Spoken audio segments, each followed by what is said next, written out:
That's the old way. The new way is Bloomberg Equity Indices, built using transparent, rules-based methodologies that are more responsive to changes in the markets, powered by 450 billion daily data points, and backed by research from hundreds of global experts, delivering benchmarks driven by the markets, not opinions. Bloomberg Equity Indices. Get evolved benchmarks for today's equity markets. They're golden, they're crispy, they're tender, they're buttermilk shrimp nibblers. Hey, play that back. Yeah, nice. Here for a shrimp time, not a long time. Only at White Castle. Is driving Wall Street. We draw a distinction between the rhetoric and the action, bringing you market-moving guests and original reporting. This is Bloomberg Surveillance. Bringing you up-to-the-minute global news whenever and wherever it happens. I'm Jemana Bersachi in Davos, Switzerland, and this is Bloomberg.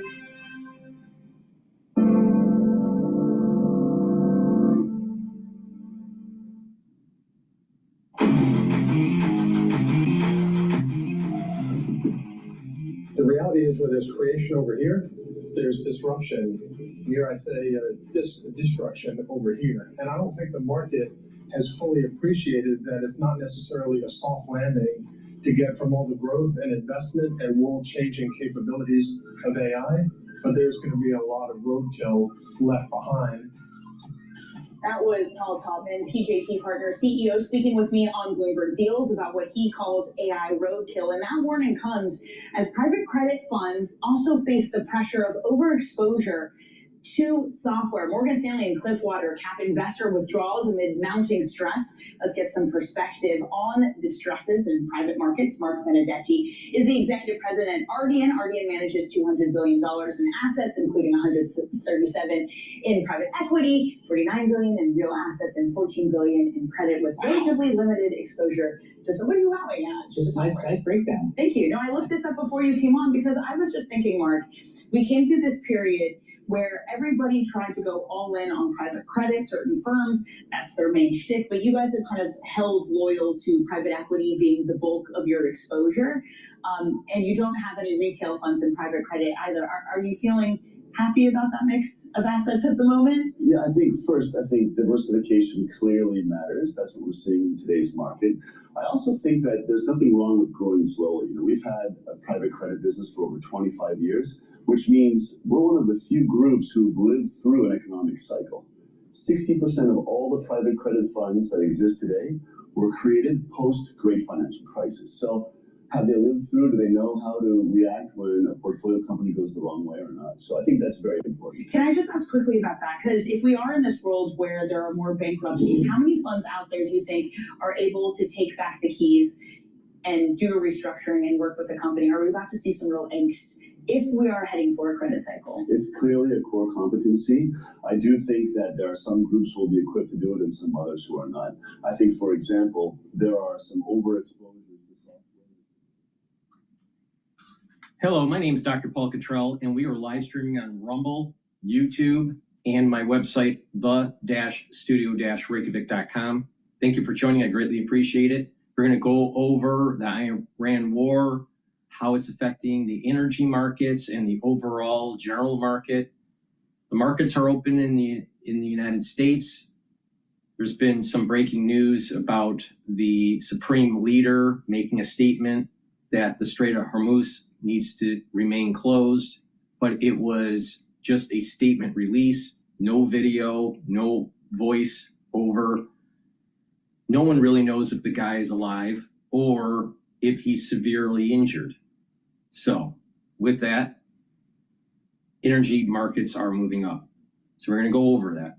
So please help support the work that I do by making sure that you share the links, ask your social media to follow me. You can follow me on X, GETTR, TikTok, Substack, Buy Me a Coffee, Patreon, YouTube, Brighteon, Bitchute, Rumble.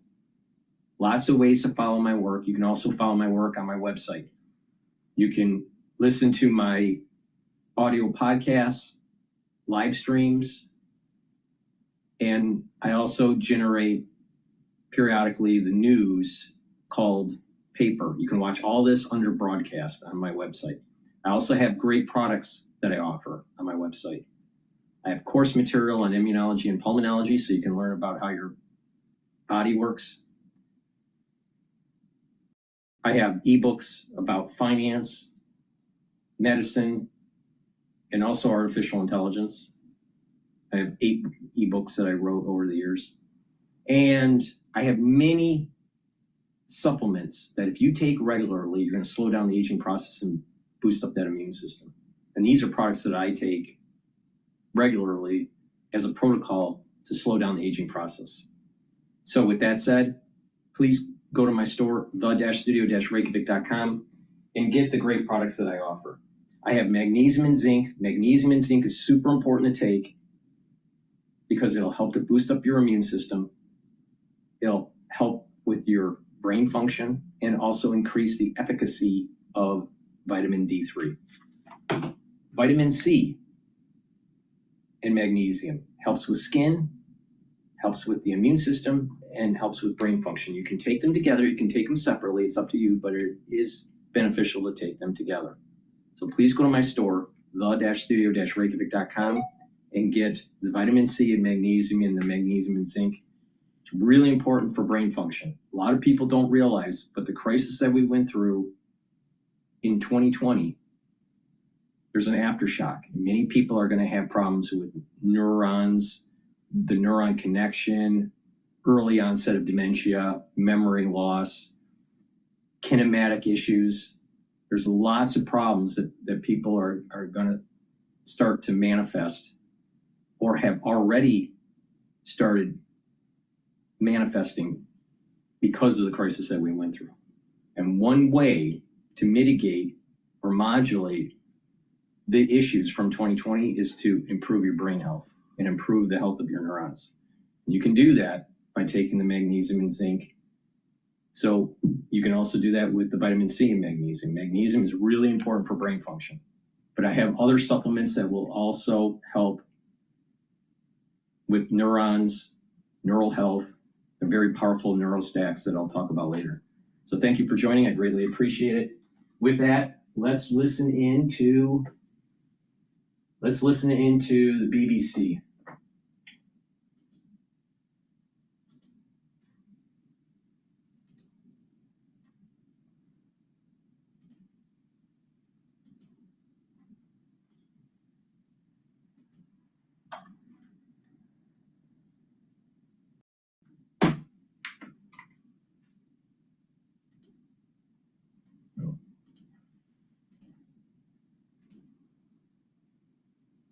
But Dubai has also suffered from Iranian strikes, and very much similar story to what's happened in Doha. He spoke to me about the strikes seen in the city over the last 24 hours. We've seen Iran hitting out in many directions, trying to strike those really important sectors for the West, so shipping, oil, and banking.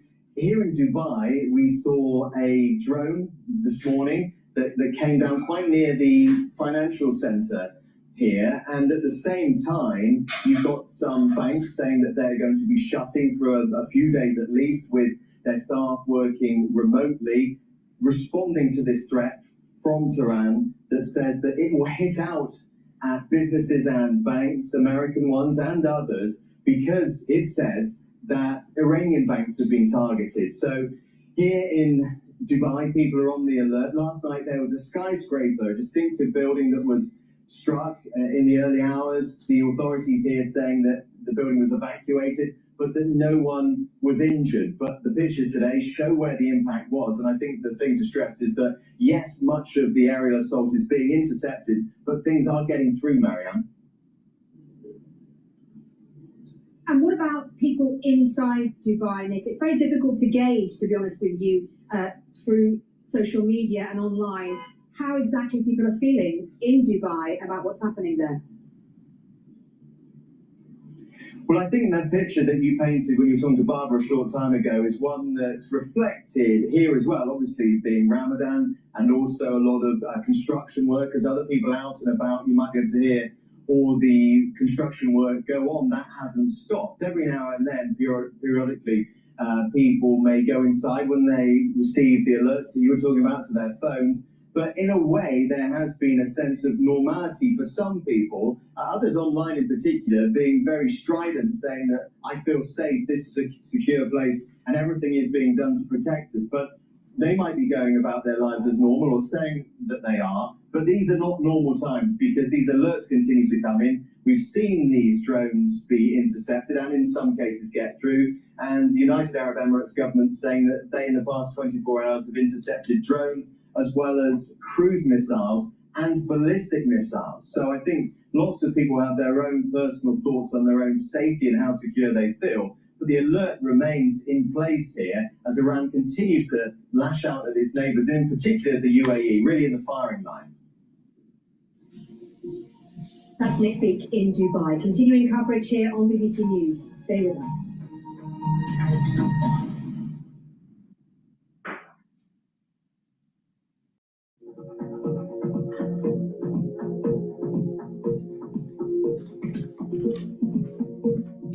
Alrighty, let's go over the market.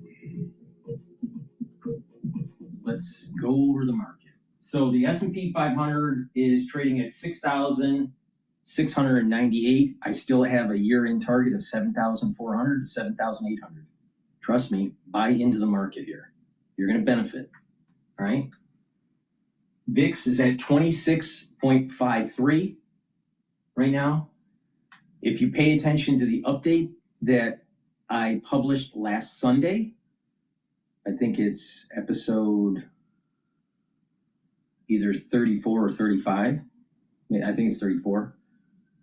Pay attention. I state that the VIX, there is a good probability that the VIX will hit 45. Now, the S&P 500 has a major support level at 6,600 and 6,450. So don't worry, all right? There's plenty of room to accumulate shares during this crisis. And when it's all over, it's going to start rallying. Now, the euro is trading at 115. The dollar is a safe haven. Oil is trading at $95.78 for WTI. Bitcoin is trading at 70,000, and the Japanese yen is trading at 159.12. Another sign that dollar strengthening. Now, natural gas is trading at 3.228. It was trading at 3.1 range yesterday, so natural gas is up. Gush, which is an ETF for energy companies and exploration companies, that's up today. That's trading at 37.58. DRIP, which is the inverse ETF, that is suppressed. That's trading at 4.95. And UCO, which is a leveraged ETF tied to WTI futures, 38.71. Okay? So if you think that oil's going to go up, you buy UCO. If you think that oil's going to go down, you want to buy SCO. All right? But be careful, because when it starts to sell off, it's going to sell off hard. All right? So I just told you how to make some money. So please go to my store, the-studio-reykjavik.com, and get the structural nano silver soaps. I have it in lemongrass and in peppermint. Get a few bars for your household. Very high quality structural nano silver soaps will help with your pores, but also help to neutralize. And that's really important, especially during the cold season. And I have structural nano silver toothpaste. This is the best toothpaste that you can get. It has no fluoride. It's structural nano silver. It'll whiten your teeth, freshen your breath, reduce inflammation at the gum line, improve your oral cavity, neutralize, and with good oral hygiene, you're helping your cardiovascular health and your valvular health. So please go to my store, get a few tubes of this very high quality structural nano silver toothpaste. You're not going to be able to find anything better than this. So please go to my store and get structural nano silver toothpaste. It's the-studio-reykjavik.com. The link is in the description of this video and all my videos. So just click the link, go to the website, use discount 5, you get $5 off any order. All caps, discount 5.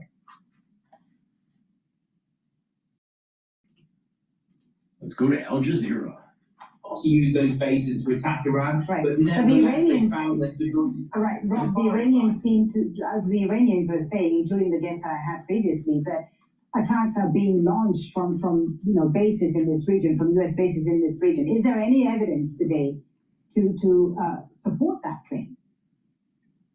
In a word, no. There is no evidence for that. We do know the GCC countries demanded before the war that the US not use their bases to attack Iran. There was an evacuation of US personnel, for example, from the Al Udeid base in Qatar. That wasn't just because they were expecting retaliation, it's as an expectation that they couldn't use that base to attack Iran. So the GCC states really stuck their necks out here in trying to not give Iran any legitimacy or any excuse to attack them. And nevertheless, Iran did still attack them. It not only attacked countries with whom it's long had difficult relations, for example, Saudi Arabia, it attacked every single GCC state, including those that really tried to mediate until the very last minute, including Oman, including Qatar, for example. So this is all part of Iran's broader strategy of chaos. It's basically trying to push for a ceasefire by causing so much chaos, so much instability that the US perceives this conflict as no longer in its interests. And it's willing to burn its bridges with any and all Gulf states in order to pursue that very high-risk strategy. And looking at the battlefield today, Rob, is either side, you think, closer to achieving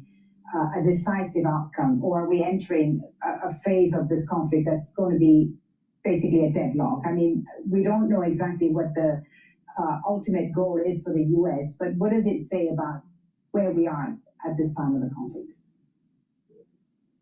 Well, we of course do not know what is going on behind the scenes. Shortly before the new Supreme Leader's recorded speech, we heard Anwar Gargash, influential UAE presidential advisor, saying that a breakthrough was in reach. Well, there's quite a disconnect between that optimistic projection and the speech by the new Supreme Leader, which more or less is rhetorically mapping around forces they're digging in. Could it be the breakthrough between Gulf countries and Iran? Because again, we've heard the Iranian Supreme Leader say that these are brothers, these are regional countries, we want good relations with them. Yeah, but we've heard that time and time again. We've heard the Iranian president say that they apologized for attacking the Gulf states, whilst Iran continued to attack the Gulf states. We've heard the Iranian foreign minister claim that it was wrong to do so and to apologize. We've heard Iranian claims that Mossad cells have been arrested in these Gulf states, when in fact IRGC cells have been arrested within these Gulf states. We heard today Iran deny that it had attacked Oman, despite the fact that Shahed drones landed in Oman or were sent towards Oman. So frankly, none of this is plausible anymore, and there's two explanations. One is that the Iranian regime has lost control over its own forces, or that it's complicit in this strategy of chaos and is simply lying through its teeth. Neither of those potential explanations are promising for Iran's continued relations with the Gulf states, it's fair to say. Yeah, and Iran said it wants good relations with the Gulf states. Do you see those relations getting back to where they were when this conflict ends?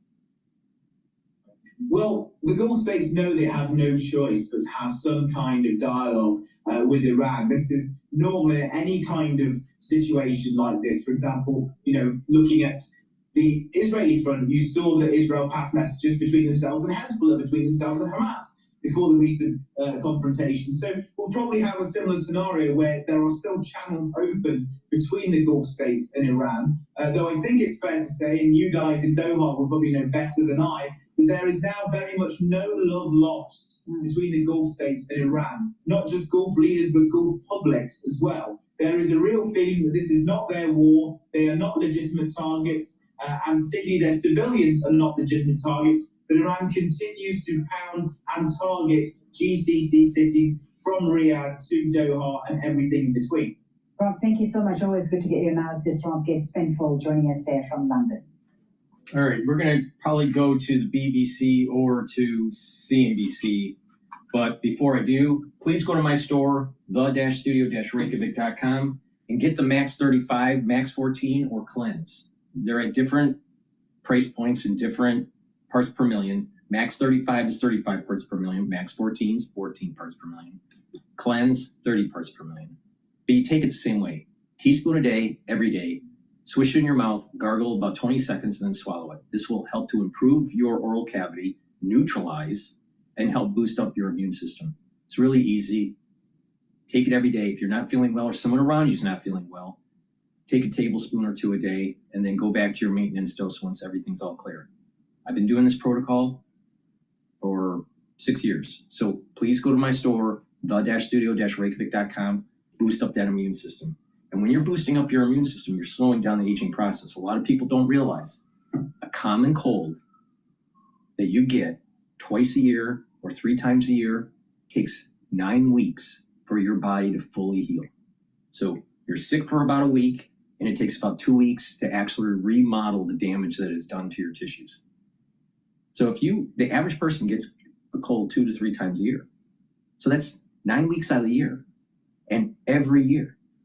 So when you are chronically sick all the time, you age faster. You look at someone that has a really severe cold that turns into either pneumonia or they have bronchitis, they age faster. So you don't want that. Slow down the aging process by boosting up that immune system. Take the Max 35, Max 14, or Cleanse. You make sure you use discount 5. I want you to save some money, all right? Oil prices are up, so the cost of goods and services are gonna go up. You need to save money. Make sure you use discount 5, all caps, discount 5, on my store, the-studio-reykjavik.com. Slow down the aging process so you can see America the Great, making sure that we kick ass.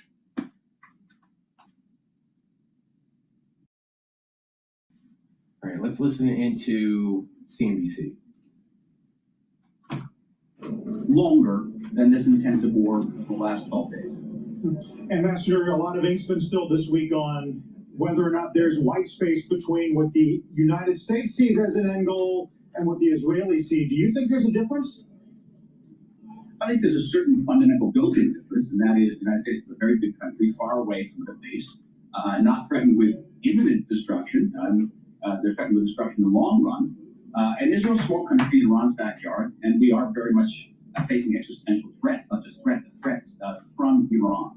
And so that's built in. The fact that the United States under its current leadership understands that if you don't meet the existential threat now, you will need it later under far more adverse circumstances, which is precisely an impact of population, leads to a dovetailing of our interests and our methodology. Right. It is so important to make sure that that Iran does not get weapons of mass destruction. Now, we can destroy their military. We can destroy their government systems and their infrastructure. That's easy. The bigger problem is making sure that we help them with a constitutional republic and making sure that their secular society, educated secular society, takes hold the reins and has a government of rule and law and of civil liberties. Now, this is really important because a lot of Arab nations, they don't, because they're under Sharia, they don't believe in this concept of civil liberties. But Iran, because of the secular educated population, they are aligned with the Enlightenment. They are aligned with life, liberty, and property rights. Sharia is not tied to the Enlightenment. So it's really important that we spend the time and the international community helps Iran so they can have a constitutional republic. So you're going to have these theocracies or even monarchies in the region that's going to push back on this concept of some sort of constitutional republic in Iran. Because if they're successful, that means the fall of the House of the Saudis. That means the fall of the House of who's running of Jordan, because Jordan's run by a monarchy. So this is the end of monarchy. That's what America's all about, is basically when we won the revolution, that was the nail in the coffin. It wasn't the only nail in the coffin, but it was definitely a major nail in the coffin of monarchies. So there's a perfect opportunity here to bring the Enlightenment to the Middle East through Iran. But if we don't do this, and there's some sort of theocracy that continues to flourish there, over time they're going to get weapons of mass destruction, and it's going to affect us. So the ones that are saying America first, we don't need to be there, we don't have a problem, you know, there's no missiles that are going to hurt the homeland, wrong. Wrong for so many reasons. Kicking the can down the road isn't going to help us in the future. It's going to make it worse. Because if they have weapons of mass destruction, chemical, biological, or nuclear, it's going to be harder to do what Trump's doing. If they had nuclear weapons right now, do you think Trump would be doing what he's doing? Of course not.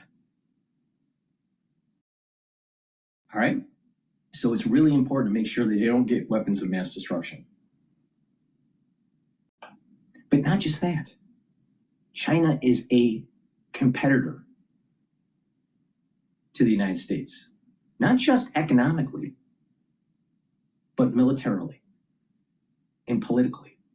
Because if they are successful, if the Chinese are successful, then there will be many factions within Western countries that will try to gravitate to socialism or communism. So it is imperative that the United States destroys the CCP. Now, a great way to do that is to make sure that we're aligned with people that are selling oil to China. If we can have friendly relations with Russia, with Iran, most of the oil that goes to China is going to be controlled by the United States. That's the big game. That's the football. That is the big enchilada.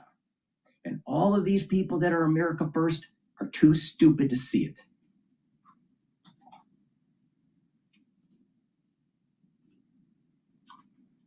But at the same time, it's also understandable that people in a situation like this, a crisis, are going to look out the window, see an explosion, see a building on fire, see a missile in the air, and reach for their phone, record a video. They don't share it on social media. Maybe they share it with friends and family, but they're still being arrested for that. And that, to me, is counterproductive.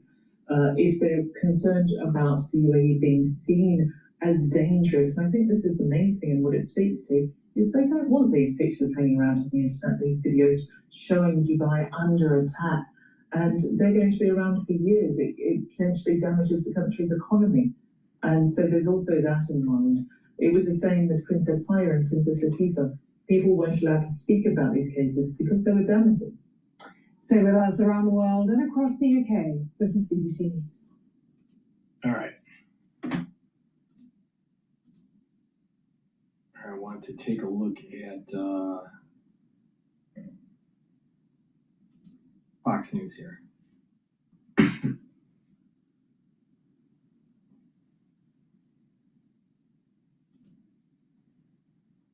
To let you know that we're going to pay off every loan you have. Like, it's literally. We have very good news on the war front. Namely, they are absolutely being destroyed. Iran is being absolutely decimated. That's all I can say. But we're going to be in very good shape. You see what's happening.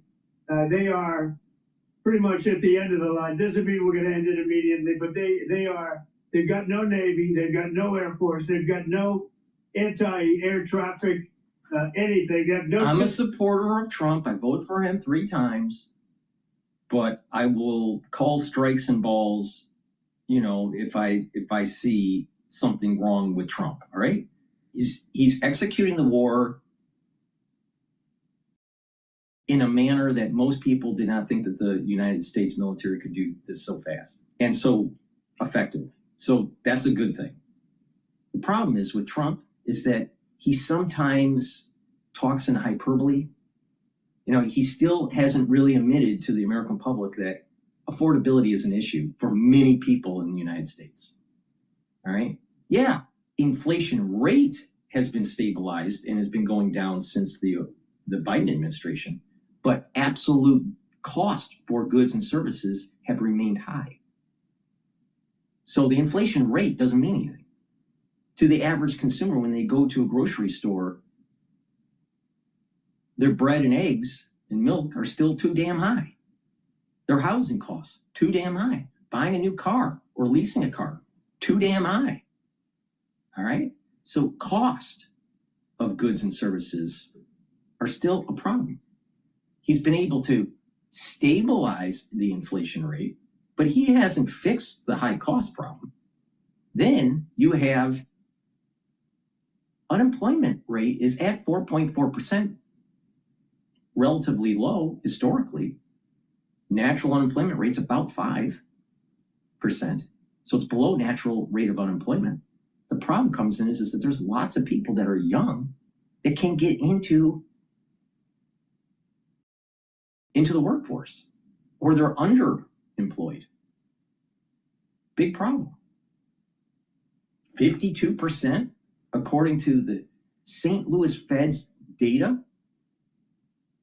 has stated that 52% of the ones that are coming out of college or high school, 52% of the youth are underemployed. So you get a college degree, let's say in engineering, and you're underemployed. Maybe you're working on a project, you're not fully employed. Maybe you have to, work in an industry that is not of your major. 52%. And then, depending on the data you look at, I've heard anywhere from 6 to 10% the unemployment rate for college grads. So somewhere it's definitely higher than the 4.4%. So the economy isn't working for everybody. When you have stock market at over 6,600, almost 7,000 at times, before the oil crisis, it was almost going to hit 7,000. So you have in a period where the stock market is doing really well, but yet there's so many people that are having problems with affordability. Trump doesn't talk about that. The affordability is an issue. Okay, now this hyperbole that he talks about how great the economy is and how affordable things are, well, the economy depends on how you define the economy. Wall Street's doing great. Main Street, not so well for many people. So he talks in hyperbole. He's talking in hyperbole with this Iran thing too. Our military is doing great. It's doing a great job in executing and knocking out targets. Just like how the stock market is doing pretty well. All right. But let's get to the brass tacks, where the rubber meets the road. All right. If the Strait of Hormuz is not flowing tankers with oil, Trump is failing. Just like if there isn't affordability for most of Americans, then Trump is failing. Now, I voted for Trump. I support Trump. I'm not a never Trumper, but I don't like when he's talking in hyperbole. He's not being completely truthful. What he's doing is putting lipstick on a pig. He's, kind of marketing, he's doing a marketing strategy. One, to bolster up the Republican Party for the midterm elections. And he doesn't want to admit that he's failing on two criteria that are so important: affordability and making sure that the fucking strait is flowing with tankers with oil. And he's failing on both of them.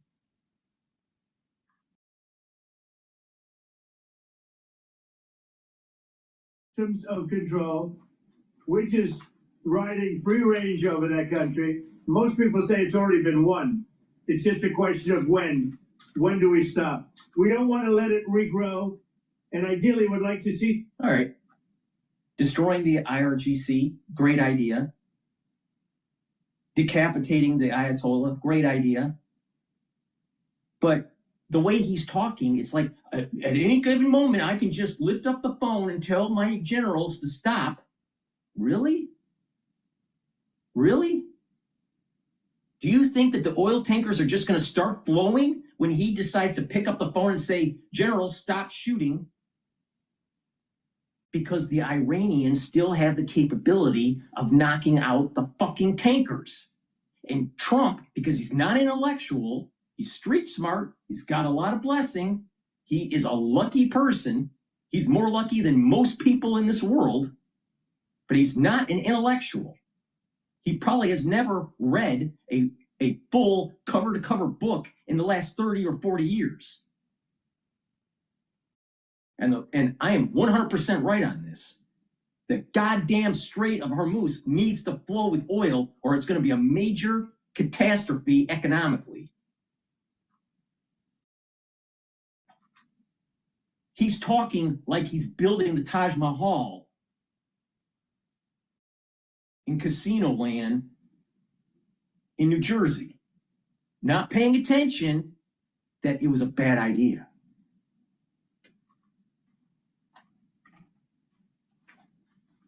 Somebody in there that knows what they're doing. In other words, they could build a country.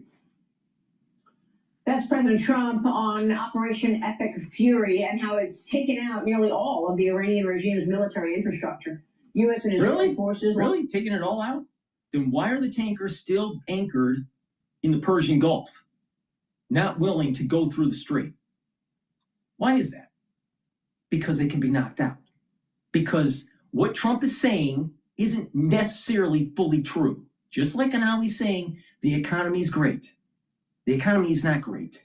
For some people, it is. For a lot, it's not. Now, that doesn't mean that there's not successes taking place in Iran. The United States, we are being successful militarily. But the thing is that there is a key indicator of, quote, winning the war. And that is making sure that the oil flows. And he's failing on that. See, Trump never wants to admit. See, there's a problem with a leader when they can't step up to the plate and take ownership and say, all right, it's not working right. It's my fault, and I'm moving forward, and this is what we're going to do to fix it. That's a leader. I don't see that with Trump. He hides. He wants to shovel it under the rug. What about the 140 military personnel that were wounded, but no one knew about it? It wasn't stated by Hegseth. It wasn't stated by General Kane. It wasn't stated by the administration. They just wanted to sweep it under the rug. See, Trump only wants to bring home A's and B's on, from his homework to his parents. He wants to throw away in the trash the C's and the D's. He doesn't want to tell his parents. That's a problem with a leader. A leader takes ownership and moves forward.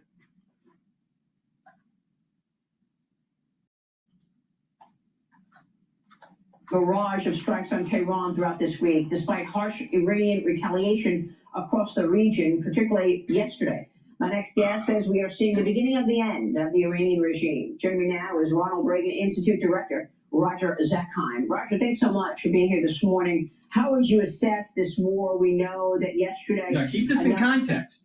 This was published by Fox News 56 minutes ago. All right? 56 minutes ago. Oil is trading at $95.62 a barrel and it's moving closer to 100. You think that Trump is being successful?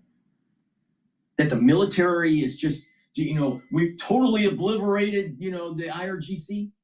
The answer is no. They're doing a good job. But key metrics, especially when it comes to the oil flow, he's failing. Because the military is in control of the Persian Gulf or the Sea of, was it the Sea of Omar or the Gulf of Omar, whatever it is. But either side of the strait. The U.S. Navy isn't in control of it. Yeah, we blew up a lot of their ships.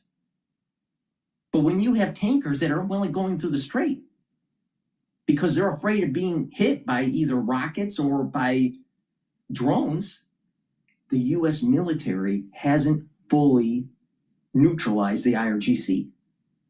Until they're fully neutralized, Trump has failed. So when he says, I can just pick up the phone and just end it, really? You can just end it? When you have hundreds of tankers that are not willing to go through the strait? This thing is supposed to flow approximately 14 million barrels a day. A day. Now think about that. Every day that goes by, 14 million barrels are not going to the refineries. The refineries have to stay open, processing, or they have to go and shut down. And when they shut down, it takes a long time to reboot it. It's not just flipping a switch. So is Trump really successful? Like he's so successful about affordability? Because both of those metrics, he's failed.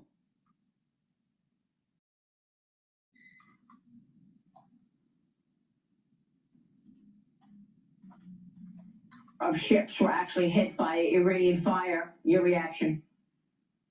Well, I think that's to be expected. Our campaign planners and Central Command known that this was an area of vulnerability. I think overall, the president has it right. This has gone very successfully. It was not something that was going to be done in a matter of days, but weeks to degrade all of the capability of the Iranian military.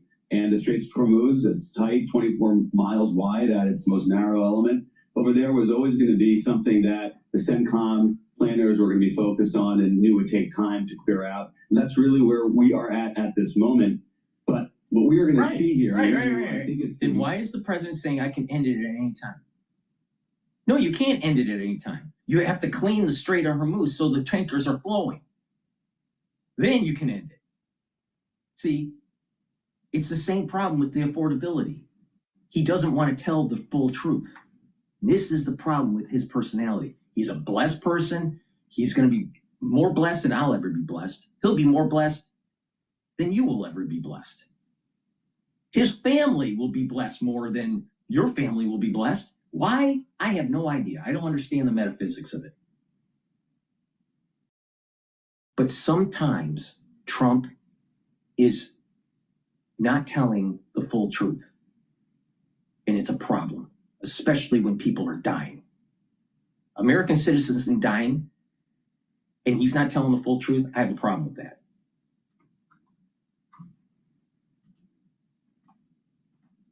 And the regime is, it's been degraded, as the president said, and we're going to exchange really short-term instability for long-term stability. And that's the sort of thing that's really going to benefit the U.S. economic security and, of course, our national security. Right. Absolutely. And the president is... I'm all for knocking out Iran. I'm all for killing the Ayatollah. I'm all for booting up a constitutional republic for the secular society of Iran. Hell, I'm for ending the House of Saudi, because I don't think that the Middle East should be run by a bunch of monarchs. So I'm not a person that's like, we shouldn't go into war. No, we should kick the ass out of Iran. And it's been 47 years in the making. And payback's a bitch. And what they did to the coal, to the Beirut bombing, what Iran did to the hostages in the 70s, this is payback.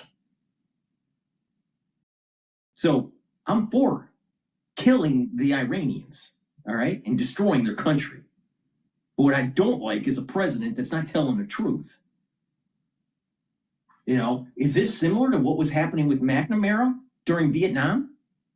Where his generals were telling him that, you know, the kill ratios were so high and that all they needed was some time and that they would eventually win. And then they find out that they were losing in Vietnam. And McNamara was lying to the public. Is this another kind of situation like Vietnam? I don't know.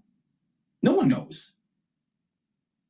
But if you look at a key data point where you have all these experts saying the United States military is, controlling the region. Really? Why aren't we controlling 200 miles inland along the whole coast of Iran and making sure that the straits are open?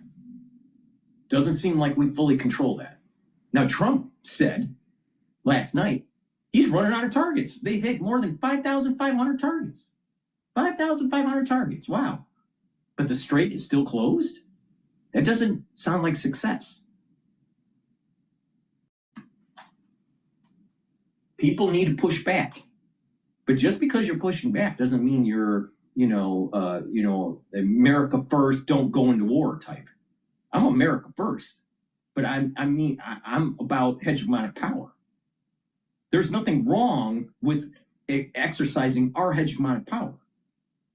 Nothing wrong with it. Because people need to realize, when people say, oh, the United States is projecting their hegemonic power, that's like it being being imperial or colonial. Why don't you pay attention to what a caliphate is and what Sharia is? Sharia is, and a caliphate is designed in a way where you get a small group of people into a Western culture. So you have Muslims getting into a Western culture, setting in motion a seed that grows in the community that's under Sharia. And then eventually what happens is there's a colonial takeover. A caliphate is colonial. And if you're not paying attention, you don't understand history here. So it is really important that we, the United States, uses our hegemonic power to make sure that there isn't a caliphate.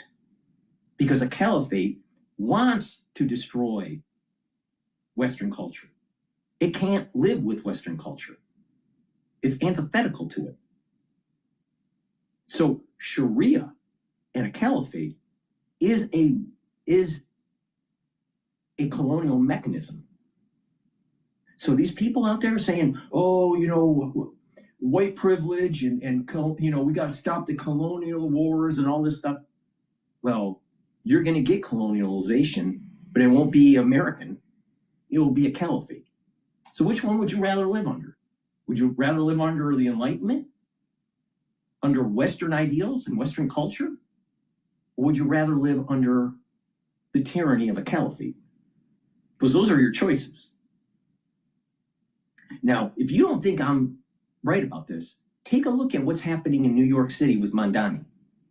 Take a look at some of the pictures where in Gracie Mansion, the mansion for the mayor, he removed the furniture and put a bunch of rugs. And so they're eating on the floor and his whole staff is in a circle, in a powwow that's Islamic. Now, where in American culture do we do that? Never. So here what we have is the seed growing where there's a colonialization that's taking place in the heart of the country, and that's New York City, coming from Mondani, the mayor. Now, you don't believe me? Take a look at the pictures. Because him doing that is trying to push the boundaries to allow for a colonialization. But he says that white colonialization is wrong, but a caliphate colonialization is right. Now, I'm a direct descendant of a founding father of our country, and I got a major fucking problem with that.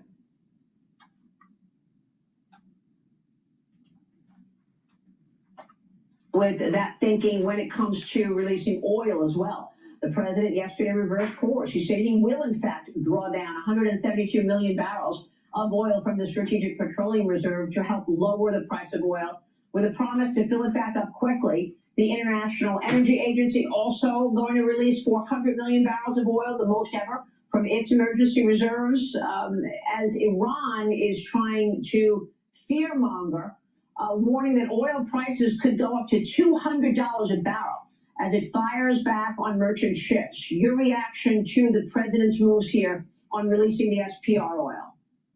Yeah, a couple of things. One, President Trump holds the keys here. I mean, this is a regime that is crumbling. It's on the verge of collapse. There are lots of options off ramps to the president and things he can do to actually reassure markets, as you just pointed out. For those who said, America alone is America first, absolutely not. You see the way that allies and partners are cooperating on the economic front. Note the tremendous investment in energy resources is why we're able to carry out this campaign without putting American energy at risk, American fuel prices at risk. So we'll have some days, weeks of prices going up, but overall, President Trump controls the keys here. And it is a mistake for anyone to bet on President Trump blinking. This is somebody who really has full control, all the options before him, and we are winning. Yeah, no doubt. And General Jack Keane joined me this week, four-star general, obviously a former leader in the Army, and he made such an important point, I thought. It really struck me. Watch what he said, watch. Oil prices have gone up. Heck, Imagine being able to build an app with your name on it just by thinking about it. Meet Base 44, a complete AI creation. Oil prices have gone up. Heck, oil prices went up when Putin invaded Ukraine. It went up to $143 and it's sitting at 90 now. I mean, are we really saying that we cannot accept several weeks of oil prices maybe being higher than what they should be to take Iran off the map as a predator in the Middle East for decades to come? Is that what we're really saying? That we're so preoccupied with that we're not willing to make that kind of a sacrifice here? I think not. I mean, I think we've got to open our eyes, get a little clear-eyed about what is really happening here. And if we fall prey to walking away on this prematurely over oil prices, we've just given Iran a win. So, and this is the reason why I do this channel, all right? I do this channel to try to inform the public, all right? How to improve your health, but also how to use the news to make money so you are not a slavery to the system, all right? Now, instead of whining about energy, why don't you go and buy some fucking ETFs that actually long oil so you make some money? And when it starts selling off, you short oil. All right? And so now you are a master of your own destiny. And that is 100% Americana.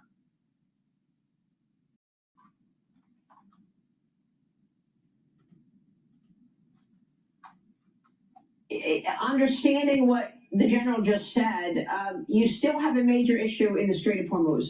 U.S. Central Command urging civilians to avoid ports along the strait, writing that the Iranian regime is using civilian ports along the Strait of Hormuz to conduct military operations that threaten international shipping. Civilian ports used for military purposes lose protected status and become legitimate military targets under international law. So, Roger, what else can be done to secure the Strait of Hormuz so that these tankers are not afraid to travel through? We need to continue, our military needs to continue to degrade the regime. There's 3 areas that we got to watch out for: missiles, the drones, and the mines. This is the reason why I say there's a similarity between Vietnam, all right? We will win this. How long it takes, I don't know. And we're doing a good job. The military's doing a good job. But we haven't controlled the strait. We haven't fully controlled the Persian Gulf. So the Iranians, the IRGC, can still hit refineries, ports, tankers. Who knows if they mined the Persian Gulf or the Strait? We don't know. According to Trump, he doesn't think they did. Well, maybe they did, and he doesn't want to say it. Who knows? But the analog to this is what was happening during Reagan's time during Operation Praying Mantis, also known as Tanker Wars. All right? So the reality of the situation here is that we're doing a good job, but Trump cannot say, I can just end this anytime. No, you can't just end it anytime because you haven't finished a very important metric, and that is controlling the Persian Gulf and the Strait. How can he say to the American public that he can just end this anytime? Really? How? How? Because if you end it right now, then the IRGC won because they survived. See, that's the whole game that they're playing. You either have to completely destroy them to win, or you lose. So if they're still around and they still can scare tankers so they don't go through the strait, either psychological or military, then the IRGC won this. Trump has to destroy 100% this military apparatus. So how the hell can he say to the American public, with all honesty, that he can just end it anytime? Because if you end it anytime and the IRGC is still alive, then you lost.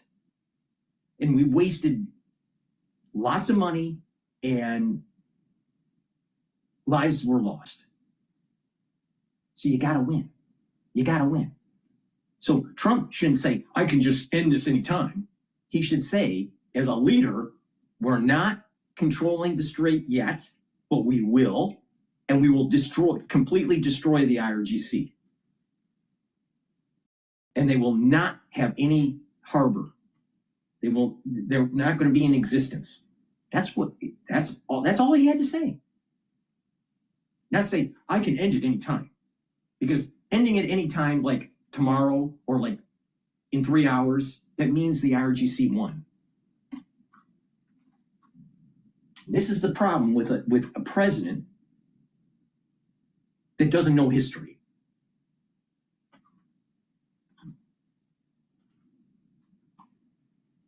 Is the first two we've done a great job of doing. The mines is the next frontier. You talk to military expert. That takes days, right? It's not going to happen in one day. It's probably going to be another week or so before we can kind of create that security. That's the uncertainty. That's the instability in the short term. General Keane has the Let me give you my perspective in terms of oil trading with what he just said.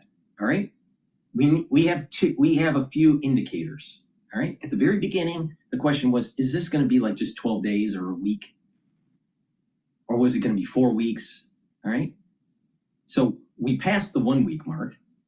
All right. We're going to be in we're in the 2 week mark. It's not going to end by Saturday. So it's going to be 4 weeks out from the original hit. All right. So the question is, will it end by the end of March? And I would say that there's only a 50% chance that it'll end. So if it's not ending in a month, then it's going to extend to 3 months. If it doesn't end in 3 months from the original hit, then it's going to be 6 months. If it doesn't end in 6 months, it's going to be a year.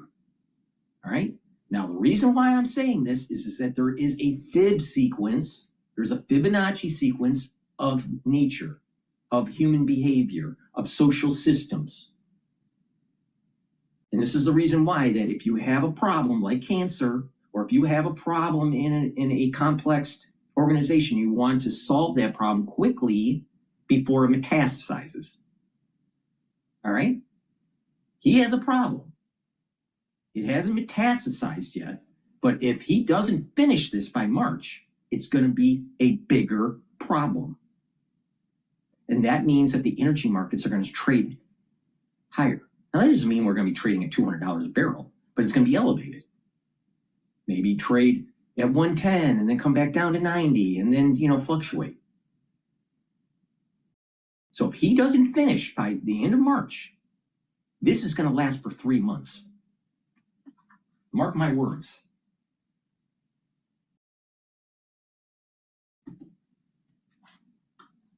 Yeah, look, I don't think it's going to take tremendous sacrifice to the American people in terms of the price at the pump. But the long-term stability is something the market should really be interested in, because we get this right.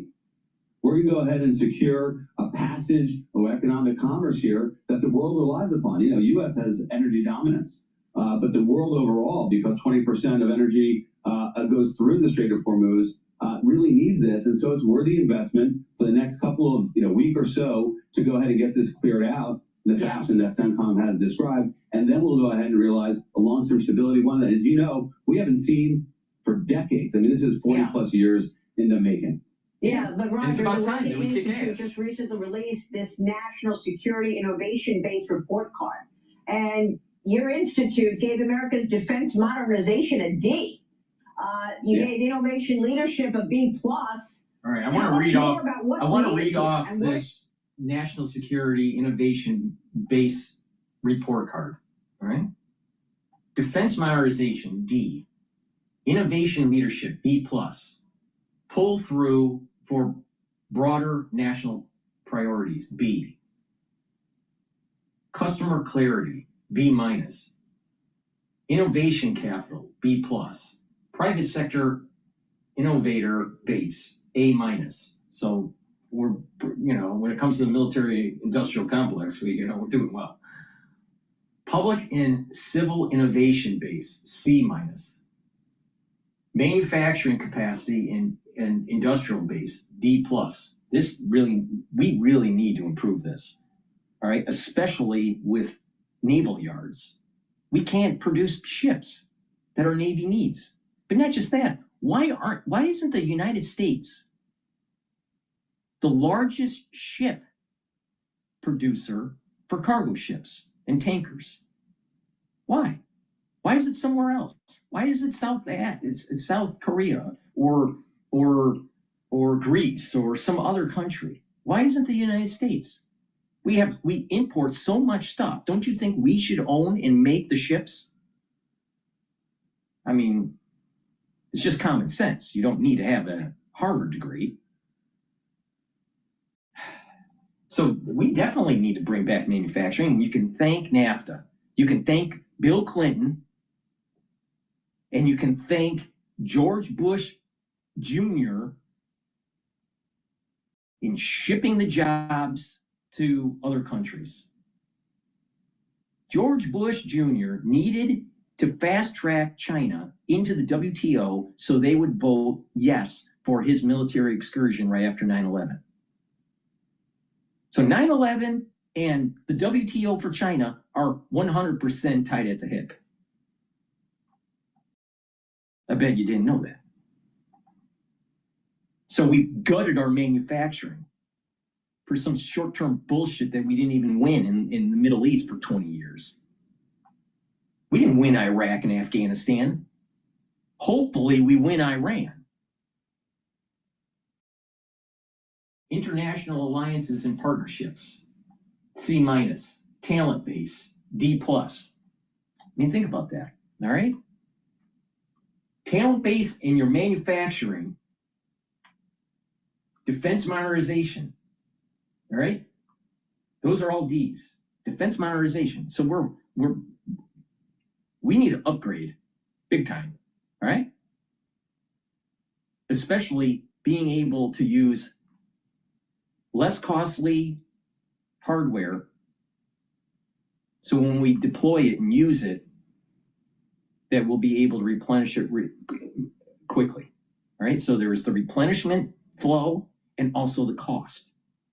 We're making Tomahawk missiles that take a long time to make and cost more than $1 million to knock out something that's 30,000. It becomes very costly when we use our means of warfare. So this defense modernization, D, unacceptable. But you can thank Obama for this bullshit. And then the manufacturing capacity industrial base, D+. You can thank NAFTA for that. You can thank Walmart so you can buy cheap spatulas and import deflation and destroy our manufacturing base. And the talent base. Now, whose fault is that? Well, first, it's the Department of Education. Most people that are going to public schools these days, the students are stupid. They can't even do the simple reading, mathematics. The reading comprehension is terrible. They don't know their history. 20% or less of the society in the United States are actually the doers. The smart ones. The ones that are smart and the ones that are doing. The rest of the society, 80%, are stupid and lazy. Now, don't bet against America. That's not what I'm saying. Somehow, some way, America will win on this because we're blessed. But it doesn't mean it's going to be a bed of roses and it's going to be a panacea. It's going to be a difficult road. But that's the grit. That's the grit of America. But it would be easier. It would be easier if we didn't have people selling our country down the river and destroying our manufacturing base, our military prowess, and we have an education system that is failing the youth. So are we winning? Are we winning? Are we really winning? Go to any major city in the United States. Philadelphia, Boston, New York, Chicago, Detroit, LA, San Francisco. I don't care. You pick any. Let's say Dallas, Houston, any major city in the United States. Miami, Tampa. I'm willing to bet that the 80-20 rule that I just told you holds true. 80% of the people are stupid and lazy, and 20% are smart and they're actually doers. There's the problem. People don't even know how to dress anymore. Walk in your town, even if you don't live in a large city. Walk in your town. Do people dress properly? Do people just walk around in sweatpants all day long?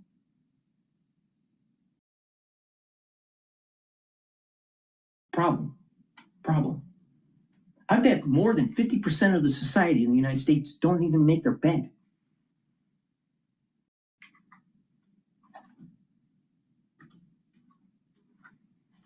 It's for the defense infrastructure policy. Well, thanks for raising it. And actually, your previous segment talking about the defense supplemental is a big part of it. The reason why modernization gets that low grade, and it's parity from the previous years, is because we're at this moment where we have a lot of energy from our innovators, from our industrial base, they're ready to get going, but we haven't seen the output yet. So the input here is quite positive. You saw that grade on customer clarity had a huge jump. President Trump has talked about a $1.5 trillion budget that's essential to get there. We've seen some other initiatives coming from the Pentagon. Secretary Hegseth talked about drone dominance. We know that's essential. If you weren't convinced before this conflict, you should be now after seeing what's playing out in the Persian Gulf. But the U.S. is not leading with drone dominance in Operation Epic Fury. It's doing it with our amazing but conventional military capabilities. That's where we need to get to next. We haven't seen that production yet, Maria. Once we do, you'll see that defense modernization grade go up, and I hope we'll see that in 12 months. Well, by the way, this is why President Trump had the defense manufacturers at the White House last week. He's telling them, forget about the dividends, forget about the stock buybacks, start ramping up production. We need this now. And that's why he's asking for this, defense supplemental package of the $1.5 trillion. I understand. Roger, thanks for... All right. Let's listen into FBI on high alert for Iranian attack in California. What? How the fuck could this happen? Still winning, Trump?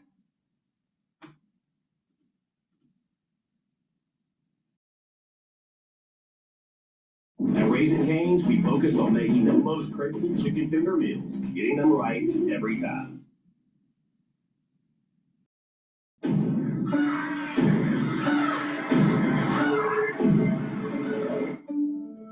Something's different.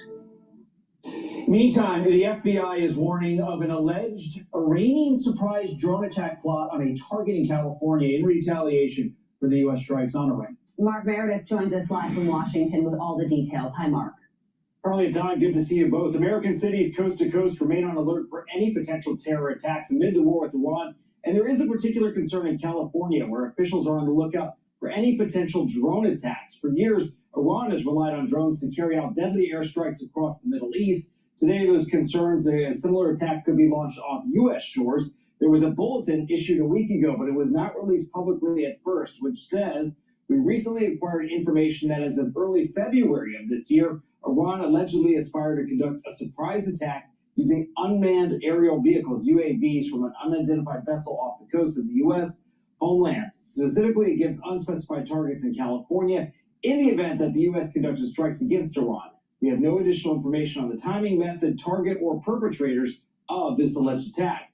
President Trump, he too, was asked about this possibility on Wednesday. It's being investigated, but you have a lot of things happening, and all we can do is take them as they come. And the war itself is being prosecuted as well as anybody has ever seen. And this is other countries telling me too. Big countries, powerful countries. They said they've never seen anything like it. The LA County Sheriff's Office also weighing in on this, saying, in light of global events, the department remains at an elevated level of readiness and is maintaining increased vigilance as we continue to protect our residents of Los Angeles County. We're also hearing from the Democratic governor of California, Gavin Newsom, who says he's in constant coordination with his emergency team to monitor potential threats to California, including those tied to the conflict in the Middle East. While we are not aware of any imminent threats at this time, we remain prepared for any emergency in our state. And while federal and state officials this morning are downplaying the risk of a surprise attack, there are still concerns for a sleeper cell attack somewhere in the U.S. and, of course, as Trey's just mentioning, throughout the Middle East. Todd and Carl? There certainly are those concerns. Mark Meredith, live for us in Washington. All right. And this dovetails into what I've been saying for months, since November of 2024. It's more than months. It's more than a year. September 11th, 2026 is going to be a curse in the world. I said that shortly after Trump was elected. Now, you got to pay attention. Sometimes, people don't pay attention to some of the details, some of the nuances. Trump was the 45th president and the 47th president. What is 4 plus 5? 9. What's 4 plus 7? 11. The damn hat is saying 9/11. Now, what happens with this year, 9/11? This year, 9/11, coincides with Rosh Hashanah, a Jewish holiday of the new year. And it coincides with it being on the Sabbath. So a certain blowing of the shofar, which is the ram's horn, can't be performed because it's on the Sabbath. And when you don't blow the shofar, when the Jews don't blow the shofar, there's a curse.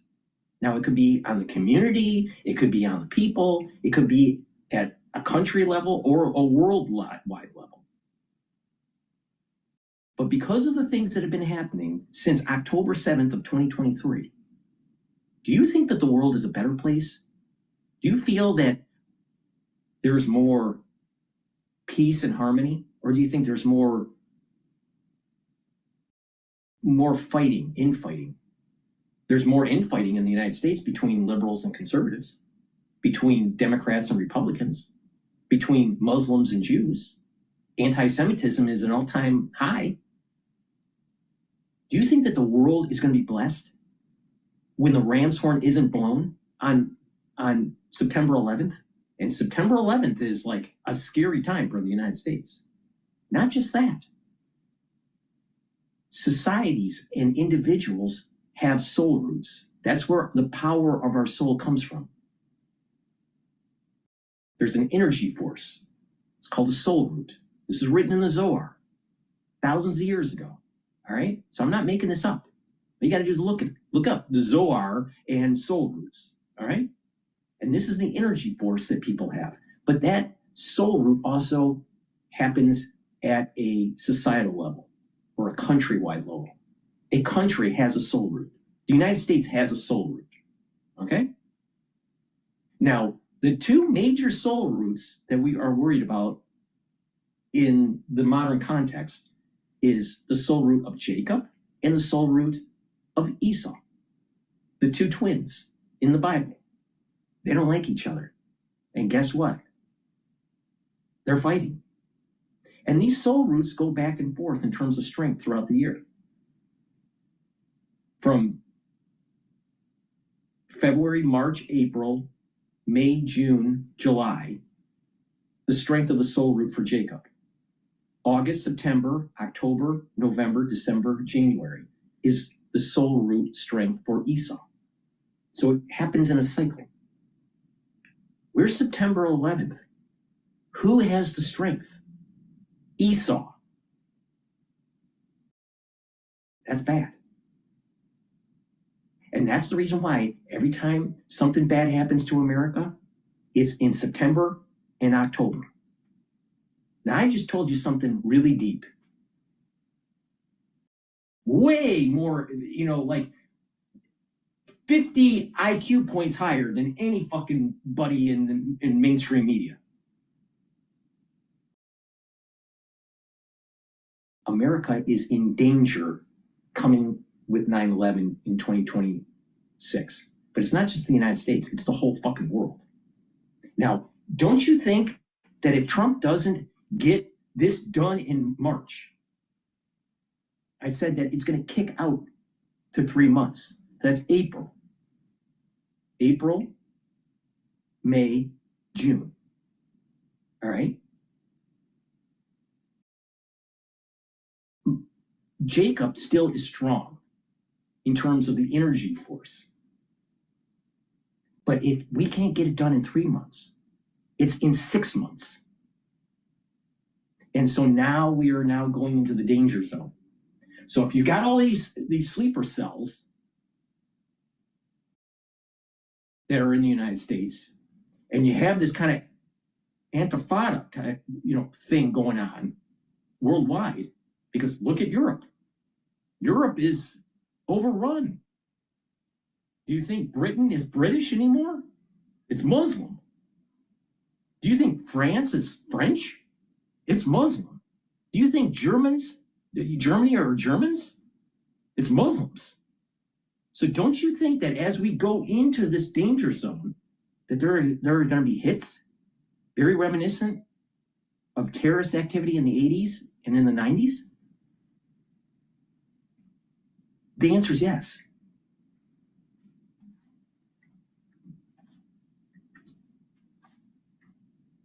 Mark, thank you. Let's bring in decorated Navy Top Gun graduate, F/A-18 fighter pilot, and founder of No Fallen Heroes Foundation, Matthew Wiz-Buckley. Thank you so much for joining us. What should we know about this alert and the possibility of something like this actually happening?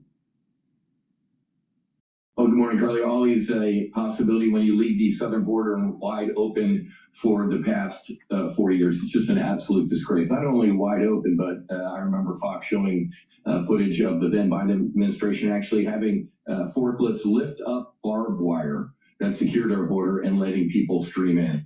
I had a buddy I flew Hornets with who, after he got off active duty, he flew for Customs and Border Patrol. And he said, Wiz, you wouldn't believe how many prayer rugs and Korans we find in the desert. So these sleeper cells are in this country. And 9/11 is in a strength of Esau. That is really bad for the United States. Really bad. You can thank Biden and the wonders of the Democratic Party for opening up the floodgates so the curse could come. Thank you very much.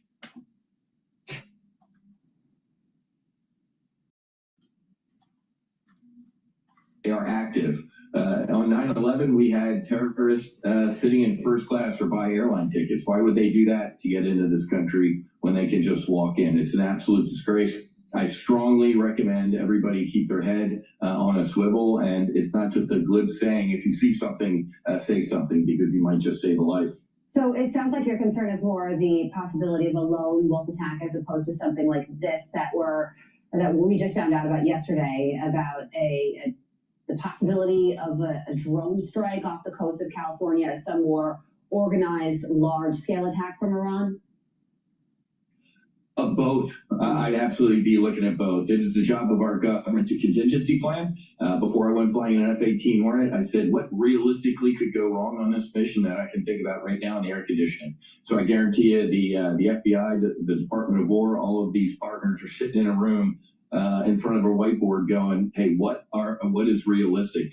But to pull off an attack like that, it obviously needs a lot of people. It needs a lot of material. So I would hope that the FBI is on top of this, but you never know. That potentially thousands, if not tens of thousands, of enemy agents in this country. That's a fact.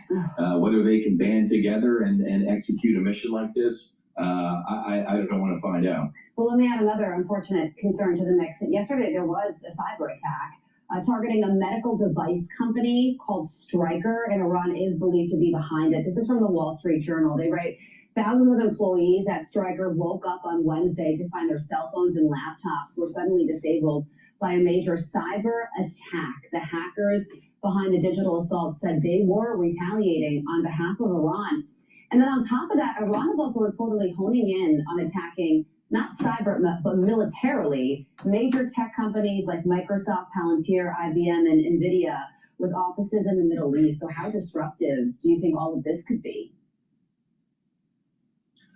It'll be disruptive, but again, these large companies, this is their first day at work. I mean, the Chinese are notorious for stealing everything that's not nailed down, from trying to get into the Department of War. It's always interesting when they launch a new fighter or new aircraft carrier or piece of military machinery, it's a copy and paste of the United States. So our companies have to be vigilant. They have to have their walls up for these potential attacks, but non-state actors, you're always going to have this type of stuff. They might be executing on saying they're doing this on behalf of Iran. It might not be the Iranian military or any of their intelligence agencies. They're fleeing right now, Carly. These people have targets on their back. There's no way there's a long line at the Iranian Navy or missile launch, recruiting offices. They got to work with who they have right now. But you're right. The FBI and law enforcement, they have to get it right every single time, and we thank them and you so much for your service as well. Matthew Buckley, we appreciate your time and expertise as always. I'm Steve Ducey. I'm Brighteon Channel. And I'm Ainsley Earhart. And click here to subscribe to the Fox News YouTube. Before we go over the market, please go to my store, help support the work that I do, share the links, ask your social media to follow me, and get the great products that I offer. And if you pay attention to me, you're going to be able to slow down the aging process and boost up your immune system. These are things that I take regularly to slow down the aging process. I'm in my 50s. I don't look 50. All right. At least I hope I don't look 50. All right. I'm actually older than Alex Jones. And Alex Jones looks a hell of a lot older than me. All right. So maybe you should pay attention.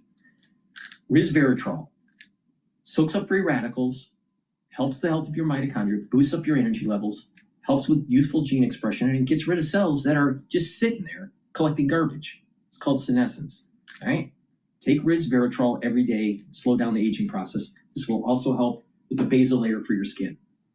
Digestive enzyme complex helps to break up carbohydrates, proteins, and lipids and reduces the load on your pancreas. You don't want to be a Steve Jobs. There are lots of people, no matter how healthy you are, your pancreas isn't functioning as well as when you were younger.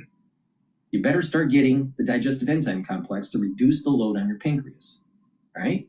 Because if you have a diseased pancreas, you're going to die, all right? It's going to be that simple. So please go to my store and get the digestive enzyme complex. If you're an athlete, younger or older, you'll benefit from taking digestive enzyme complex too.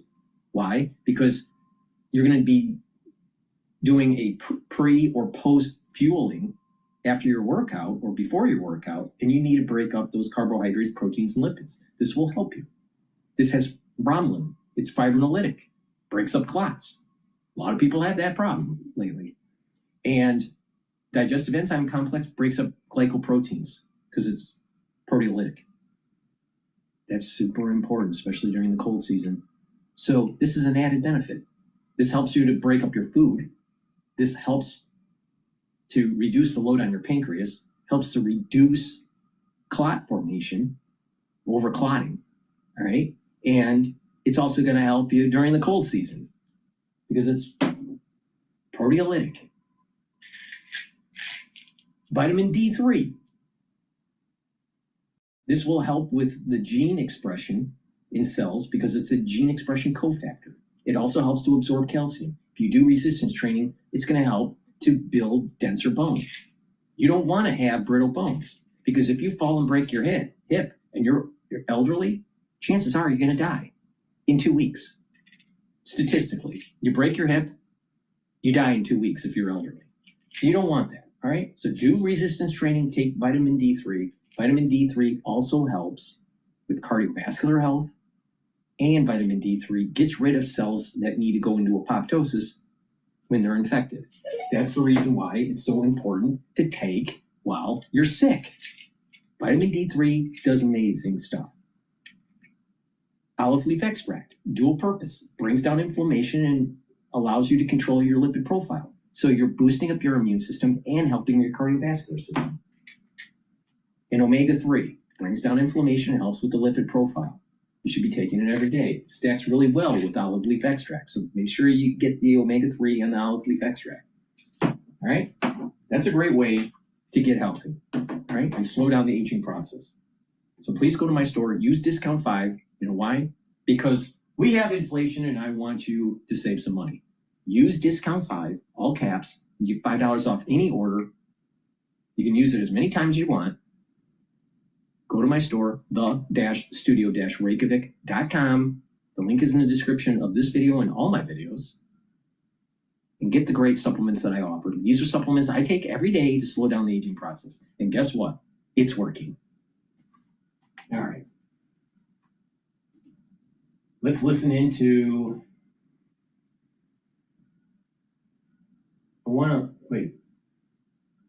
White House considering waiving Jones Act for limited time to ensure energy products. So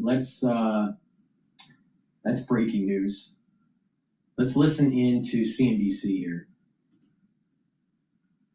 Are very, very ideologically motivated. They certainly don't represent the majority of the country, but they have the weapons and they have the guns and they have the motivation and they've proven a willingness to use them. So you could have a descent into internal civil conflict, which could easily spill over Iran's borders. Penny, hope you have you back. The Journal's got a piece up this morning about the Saudis potentially trying to acquire drones from the Ukrainians, which the Gulf state element is something entirely different too. We appreciate your time. Thanks so much. Thank you. Good to be with you. When we come back, a Senate vote on a key Now, let me get this straight. Trump wants to increase the budget for the military to $1.5 trillion. And I think that it's probably a good idea, especially for the Navy. All right? And we've had a budget of a trillion or just under a trillion, 850 billion for a while. All right?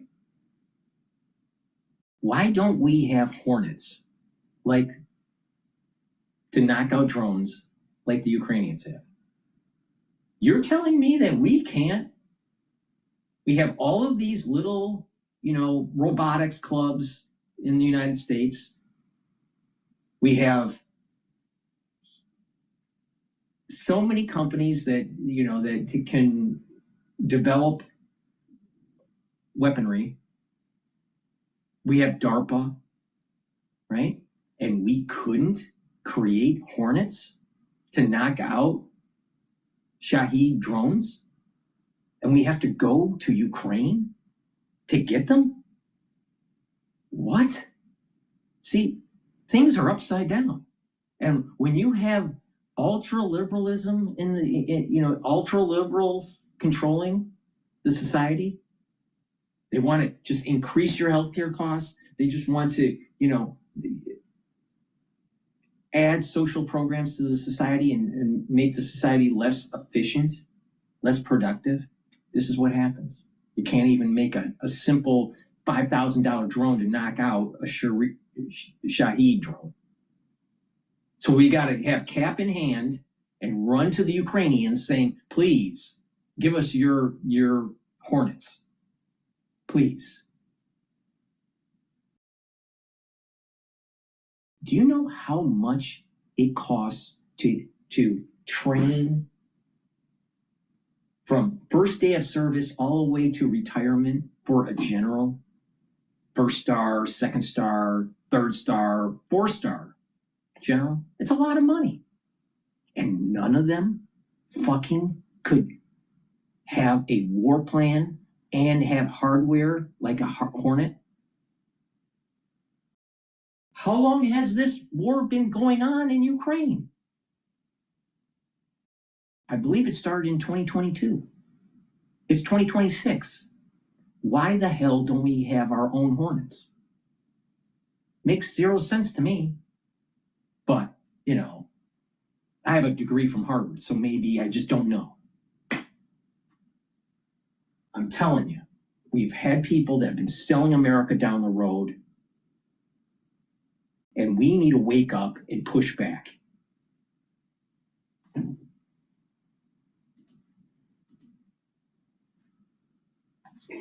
Well, his appointment was very much one of defiance. Their attitudes right from the outset have been highly defiant towards American power and Israel, and that's nothing that you wouldn't expect. All right, I'm gonna shift over to this podcast that was just published by Bloomberg about oil disruption. When you think like that, and you never go, you never come back.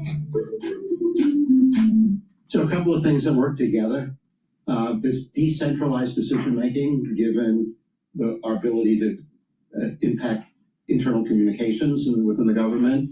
And then there are a couple of hundred small sites along the Iranian coast where people have the capacity to interrupt shipping in the Gulf, whether it's through putting mines in or sending off small drones. Right. And that really makes the job very difficult. When you help build out Yemen's ability to do hydrocarbons, you've driven many of those roads. I read yesterday as an amateur of 3 Independence-class minesweeper military boats have been ready for the U.S. Army, and all of it's U.S. Navy, I should say. And it all sounds like it's going to take days and weeks to get a path through the Gulf of Hormuz. Are you looking at days and weeks, or dare I say months, to open up the Gulf? Well, that's the uncertainty. We don't know whether it's days or weeks or whether it's months. And we don't know whether that months will turn into a kind of permanent damage because there's a regime in place and it doesn't look like it's going to roll over overnight. So it is a big uncertainty. I say the probabilities are higher that it's sooner rather than later. But by sooner, I don't mean the end of this month. I mean sometime within the next month. We know that the IEA is now tapping these reserves, right? Member countries agreeing yesterday unanimously to do this. The U.S. is going to kick in 172 million barrels. But you know what? It didn't do much for the oil markets and for the price of oil. Why is that? Why didn't it appease them? Well, look at what's happening. They're putting maybe 4 million barrels a day into the market for a limited number of days. And the world is already seeing 2 things happening. One is that the upwards of 16, 18 million barrels a day that was coming through the Strait of Hormuz is now down to 10. So we're not replacing, and the longer the time waits, the less important that little drop in the bucket makes. And it's important to mention, it's not that we don't have the oil. We're still flush with oil. We just have nowhere to store the oil. Is that really the problem? No, the problem is that we have the oil. We have an open market. We allow our oil to be exported to whichever country or party other than those sanctions that want it. Right. This is true of gasoline and ethane and all of the product line, and it's true of crude oil. So if you are in the need of crude oil, you're going to go to the U.S. to ask for it and bidding up the price. So although we're the largest exporter of crude and product in the world, we're the largest producer of that and natural gas, we are beholden to the global market. Edward Morse with us, folks, Senior Advisor at Hartree Partners. We welcome all of you on YouTube and all of our other ways to listen to us around the world. Subscribe to Bloomberg Podcast. A good conversation here with Dr. Morse. Okay, my knowledge of this is I rewatched Lawrence of Arabia 3 times. I read most of Dan Yergin's Surprise. I think most of it. Okay, I read Albert Harani on the Arab people and that. What are they thinking in Riyadh right now? The royal family of the Saudis, the royal family of Qatar, the Zayeds, the Maktoums in Dubai. What are these royal families thinking? I must intrude in this a little bit to note that Dan Yergin and I have been very good friends since we were in graduate school. And I had the pleasure of reading the original manuscript to give him feedback. What was that like? That was double the size of the printed version, so it took a little bit of time. I mean, we used to, John Tucker remembers this, at Morris, we used to walk around with the prize paperback. It was like a girl bag. It was just like to be cool. You didn't read it. I read The Prize. It's a great book from Daniel Jurgen. He also has a book that was released after The Prize called The Quest, which is, for ones that don't know, Daniel Jurgen is a expert in the oil markets, educated at Yale, and he is the go-to guy to understand geopolitical events in the oil industry, natural gas industry. All right. Now he has 3 really good books to read, actually 4. All right. He co-authored a book called Commanding Heights. I have the book, but I haven't read it. But I've listened to so many lectures by Daniel Jurgen. I already know what's in the book. But I read Quest and saw the documentary that you can watch for free on YouTube. I think it's about 10 episodes or 11 episodes, but it goes through the whole industry of oil, the beginnings of it during Rockefeller all the way into the modern time. Really important to watch that series if you really want to get a better take on what's going on in the oil market. So I highly recommend either reading or watching the documentary, The Prize. All right. Now there's a new book that was released during the COVID years. I think it was in 2020 or 2021. I think this book was released in 2020. It's called The New Map. All right, Daniel Jurgen. All right, I'm about a little less than halfway through it. All right, and what this does is it talks about a little bit about the oil, shale, and gas shale industry and how it's reconfiguring geopolitics. All right. Now he breaks it up. The first chapter is just kind of an introduction of the shale industry, gas and oil, and how it's helping the United States. All right. And then the rest of the book is broken up into regions. It goes over Russia and China and the United States and the interworkings of the pipelines and the terminals and liquid natural gas and the geopolitics that are at play. So to understand what's really going on right now in real time, I highly recommend that you read The New Map, or at least listen to some lectures that he has for free on YouTube about the New Map if you don't have time to read the book.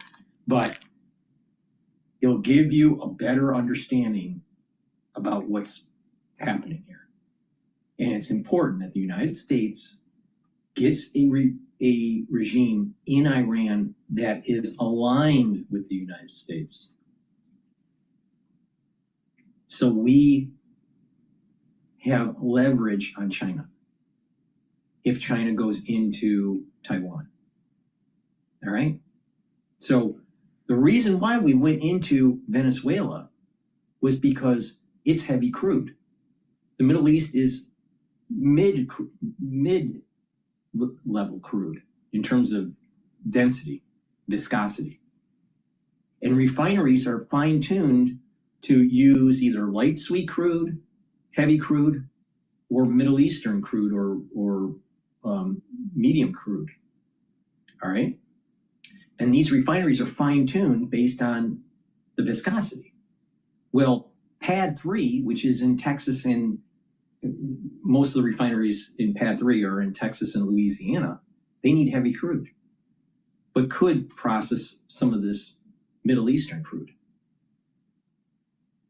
Knocking out Venezuela and making sure that the heavy crude is going to PADD 3 in the United States was the first move in a very complex chess game that Trump is playing to be able to hit Iran. Because if he hit Iran before we took over Venezuela and controlled the oil supply, Pad 3 would have a problem with its refineries. Now, where are you hearing this? Nowhere. Nowhere. There's a larger game that's being played here. So all these people that say, oh, we're going to Iran to just, fight for Israel. Not so much. It's actually leverage against China.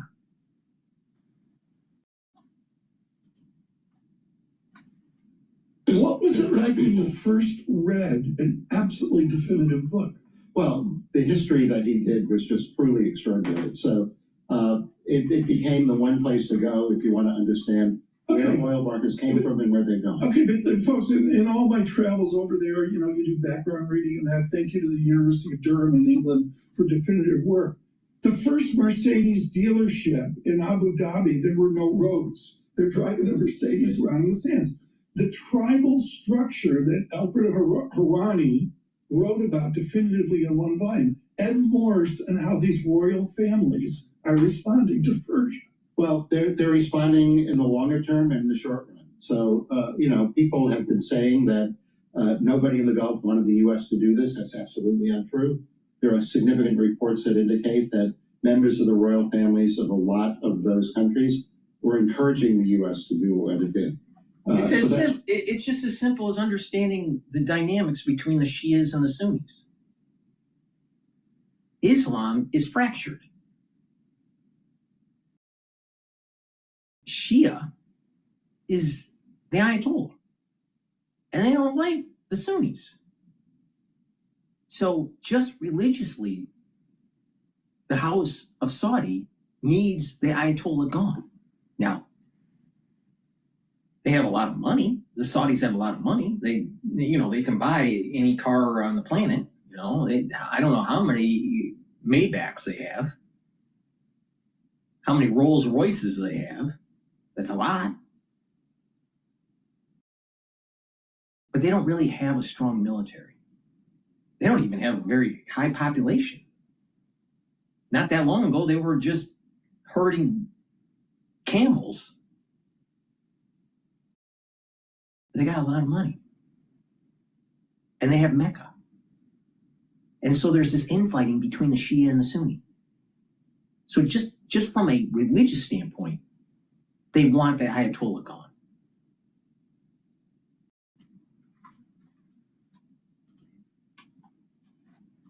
An element, they were sitting, quietly and not in front of a microphone, but actually encouraging the U.S. to do what they were doing. They are different in terms of their structure. So we've got two big countries, Saudi Arabia and the UAE, that either have diversified their economies a lot or are in the process of diversifying. And the intriguing thing on the Saudi side is that just in the month of January, they gave signals that they were going back and looking at the original 2030 plan, and they're finding ways to accelerate the diversification of the economy. They're doing it by going into critical minerals, mining other things at home, going into AI for the world, and attracting investment from the private sector in a way they never have.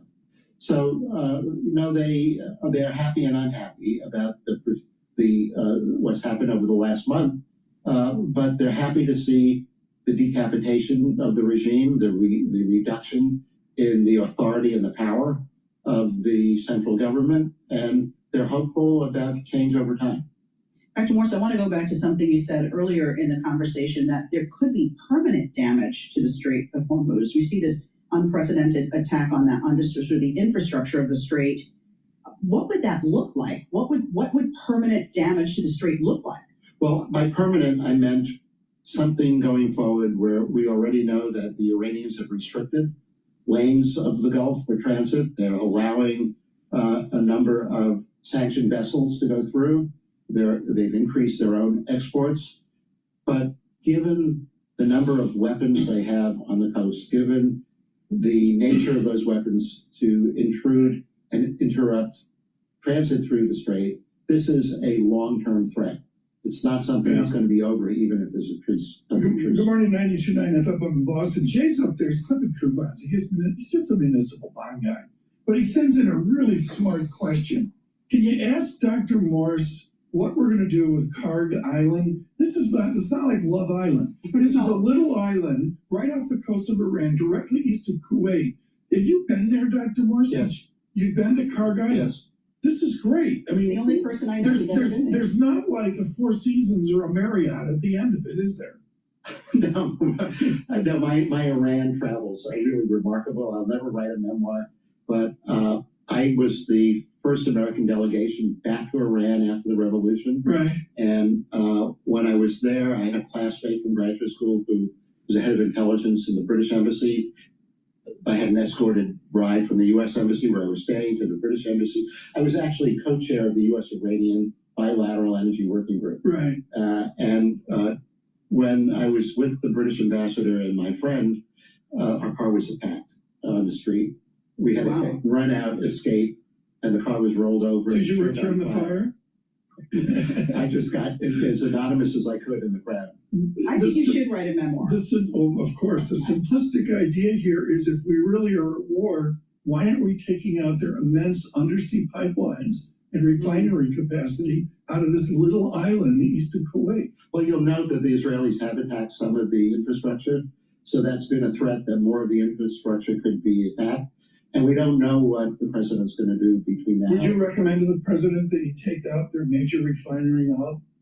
Well, I think there's a lesson to be learned, given that the Iranians have taken out other hubs and other refineries and are now attacking oil fields. So you shouldn't do that unless you expect the same in return. Yeah. The president hasn't done it, of course, because he's not interested in a significantly higher oil price environment.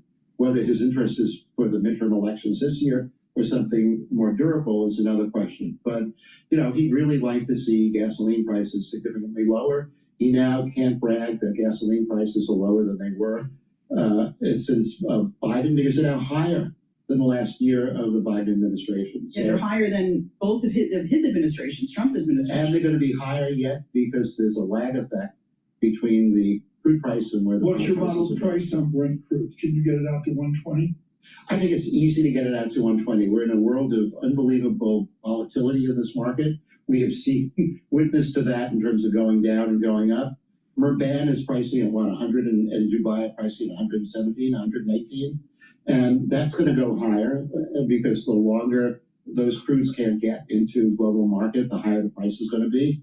And I think you can reasonably think that on a supply-demand basis, unless there's an economic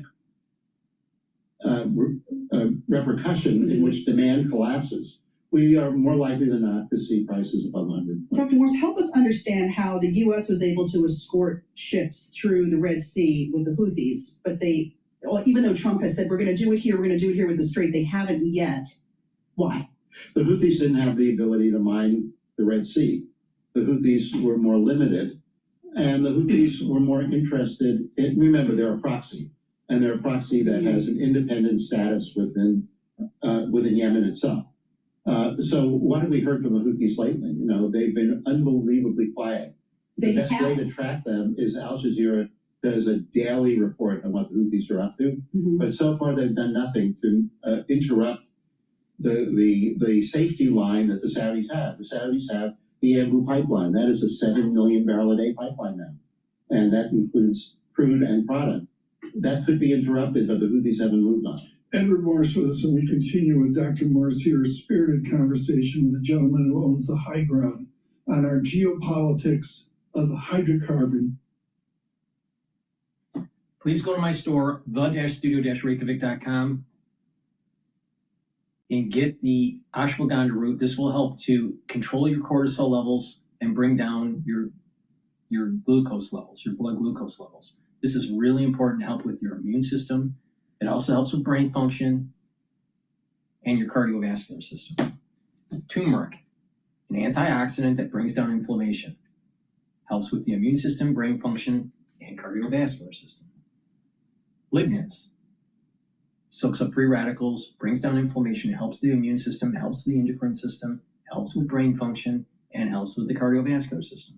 if you stack these together, all right, it's a very powerful stack to reduce plaque formation, help with brain function, and help with your immune system by bringing down inflammation. Really important. And when you do that regularly, you're slowing down the aging process. It's a really powerful stack. So please go to my store, get the lignans, the ashwagandha root, and the turmeric. Now, you can take them separately, but there's a synergistic benefit if you take them together every day. So please go to my store and get the lignans, ashwagandha root, and the turmeric. Now, for a neurostack, a really powerful neurostack is to take the Good Night formula. This has tryptophan, melatonin, GABA, and passion flower. Take it every night, and this will allow you to get into 3 to 5 cycles of REM sleep and deep sleep, so you're detoxifying your central nervous system, consolidating memory, and getting more energy through a restful sleep. By doing that regularly, you're slowing down the aging process and improving your brain health. Clarity factor. It's a very powerful neurostack that gets rid of brain fog and allows you to concentrate. Take this every day, drink it with filtered water. And what this will do is improve the dendritic connections between your neurons. You're going to be thinking faster and have better memory. Now, it's a very powerful stack if you take these together every day.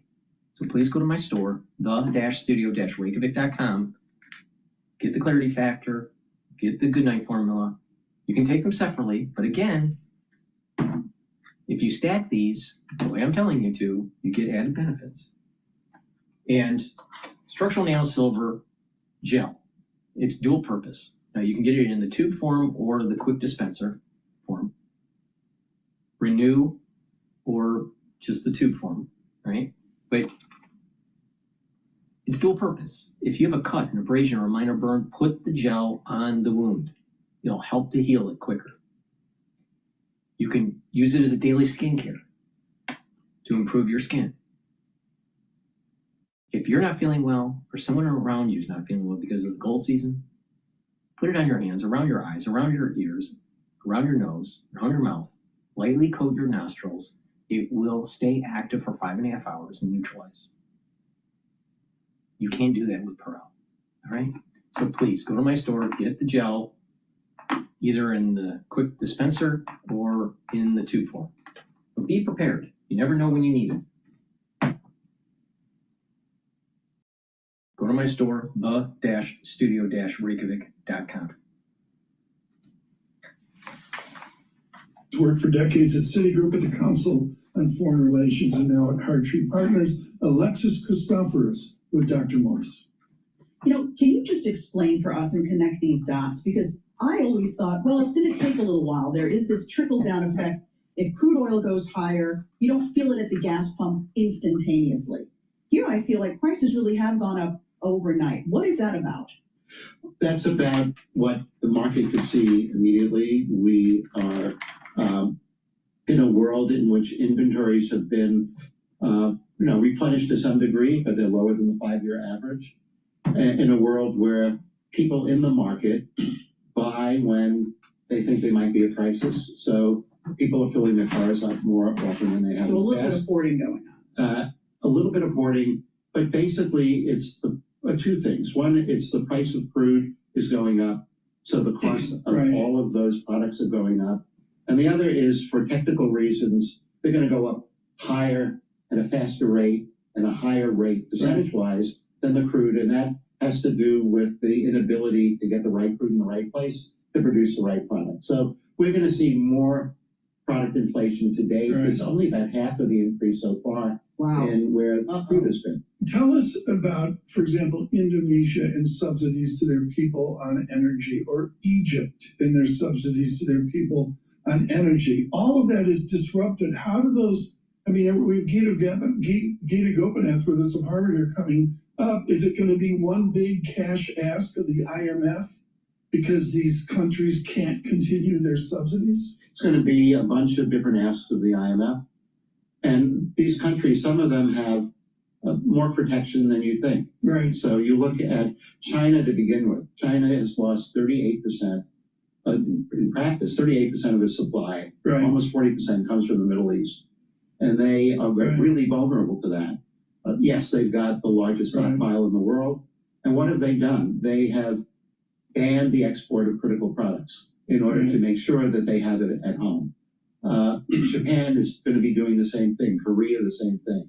So we're going to be seeing a more critical loss of product because of what's happening in China, India, Indonesia. Egypt's a different question to a significant degree. Egypt's got production of oil, it's got production of nat gas, it's got LNG coming from the United States, it's got gas coming from Israel. So it's, they have price controls and their economy is a mess. But I'd say the emerging markets of the world are in deep trouble. All right, we're going to go to CNN about the oil reserve release. Please go to my store and get the lozenges and the drops. You never know when you need them. Make sure you have a ample supply at home and at work. You can get the vitamin C orange splash lozenges or the Manuka honey. And for the drops, you can get it in honey and lemon, cherry, and also blueberry. The moment you have that throat irritation, take them right away. It will neutralize. Made from structural nanosilver. Super important. And get the collagen. Collagen will help with the health of your skin, your hair, and your nails. Help with your musculature, your bone density, and your joint health. Take it every day. This is a month's supply. You can mix it with soft foods, filter water, milk, or even a smoothie. But take it every day. And do some resistance training to help strengthen the joints and your musculature and your bone density. Now, for ones that have soreness, either in your muscle soreness, pulled muscle, even headaches, tension headaches, or pain in the joints, take the Super Strong Relief. This will relieve the pain within 30 to 60 seconds, right? So please go to my store and get the Super Strong Relief. Again, if you have a headache, put it on your neck muscles and your temple and your forehead, and it will relieve the headache if it's a tension headache. So please go to my store, get the Super Strong Relief. It's a topical. You just put it on the area of the soreness and you'll get the relief that you need. And collagen. Collagen is a very powerful supplement to take to help to rebuild your joints. Now, you may have a sports injury or just getting older, but this is how it works. You take 2 full droppers a day, all right, and drink filtered water. But by doing this every day, what this will do is help to recruit type 2 collagen to remodel the joint, and also to recruit ACAN that helps to remodel the cushioning of the joint. All right, so you have to remodel the cartilage and then the cushioning of the joint. All right. Now, collagen also inhibits certain enzymes that cause pain and also the erosion of the joint. All right. So this helps to block that. So it's blocking enzymes MMP3 and MMP13. All right. That stops the erosion of the joint. And it also blocks EP4, which blocks the pain. In addition, this helps to recruit glucosamine to help to remodel the cartilage, and helps to recruit chondroitin to help with the cushioning. So it's a really powerful supplement to take. And what you want to do is do a little bit of resistance training and working that joint. So a way to do it is, let's say that you had a problem with your finger, okay? And let's say you have arthritis in your finger. You want to help to remodel the joint. Let's say your knuckle, all right? And let's say you have pain in flexing, all right? So let's say your pain for flexing is to this point, or maybe I'll make it more drastic. It's up to this point. So what you want to do is you want to do about 2 exercises where you go down to the point of pain and a little bit more and hold it for about 10 to 20 seconds and then release and do that again. Do that every day. And you're eventually slowly strengthening it. And then what you'll notice is you'll be able to get closer and closer to fully flexing that joint or extending the joint. Some people have extension issues. But you can apply that for your shoulder, for your elbow, or for your knee, or for your hip. All right, so you can apply this for all the joints. And you just slowly work that joint and take the collagen and take the collagen, and you're slowly rebuilding it. Takes time, but it can be done. All right, so please go to my store, get the collagen, get the collagen, and if you have pain and you want relief, get the super strong relief.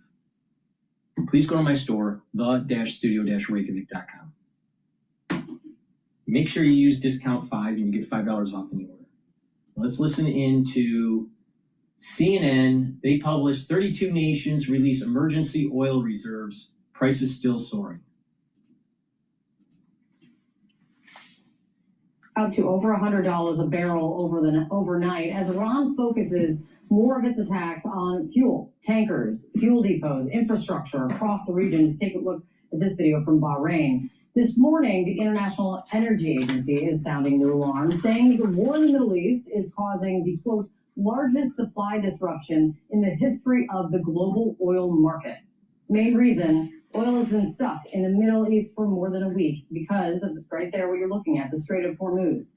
The IEA says the flow of crude and oil products through the Strait of Hormuz has reduced to a trickle. Now President Trump is trying to blunt the impacts of this, authorizing the release of 172 million barrels of oil from the Strategic Petroleum Reserve. That's part of a broader release of a record 400 million barrels agreed to by the 32-nation International Energy Agency. CNN business executive editor David Goldman is here with us now. You wrote that the IEA releasing 400 million barrels of oil is like smashing the brake in case of emergency glass. But what will it mean? Is that enough to sort of make things easier for people and businesses, or is it just a drop in the bucket, so to speak? Well, it's clearly not having an impact right now. I mean, what John was just saying is so key. The only thing that the oil market cares about is getting the Strait of Hormuz back open. This was an extraordinary release of the Strategic Petroleum Reserve, and it didn't have an impact at all on oil prices. The fact that we went back above $100 last night kind of tells you everything you need to know. It's just not going to help unless we get that strait back open. I'm curious how long, if this goes on for a few more weeks or months. Where is it? I lost audio. Hold on.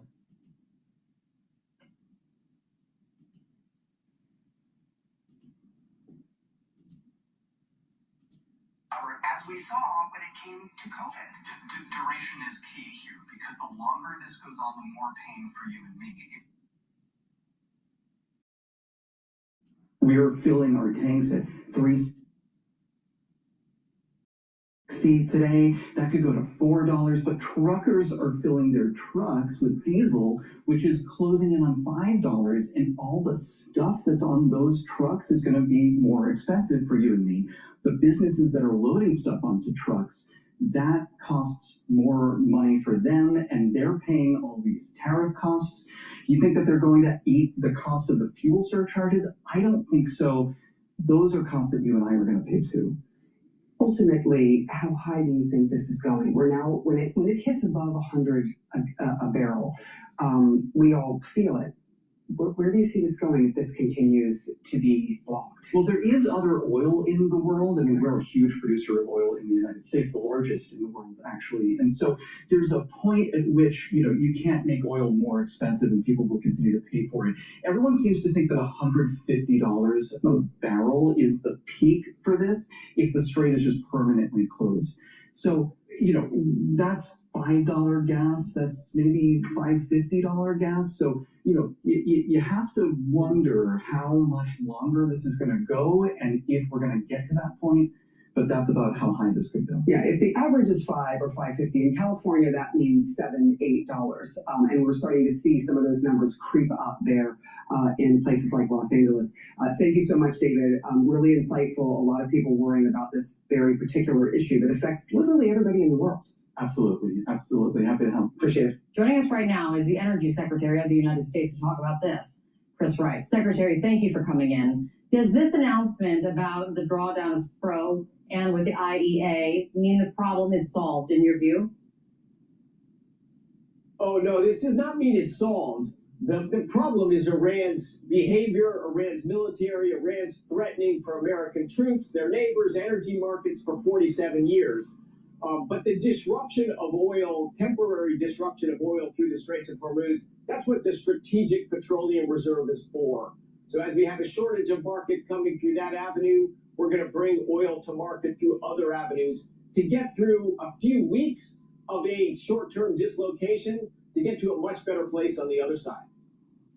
You say a few weeks. That's the view from the United States, maybe the president, but as we've seen overnight, Iran has a say in how long this goes on. Israel has a say in how long this goes on as well, with the IEA's announcement of releasing a third of emergency reserves yesterday. Reaction overnight was oil went up over 100 again. The message being then that the only thing that matters is Hormuz. Can the United States declare victory, success, without the Strait of Hormuz being reopened? Now, the Straits of Hormuz.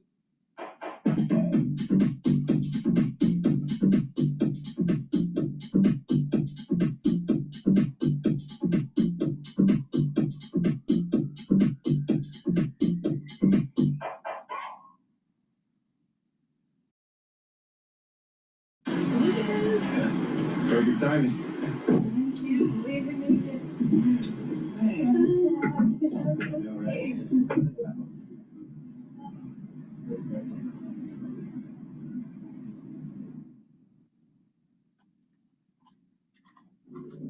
Now, the Straits of Hormuz needs to be and will be reopened. The U.S. military is there to solve a long-term problem, which is Iran's had 47 years in ability to threaten the Straits of Hormuz, and not long from now, Iran would have nuclear arms and a massive missile program surrounding that.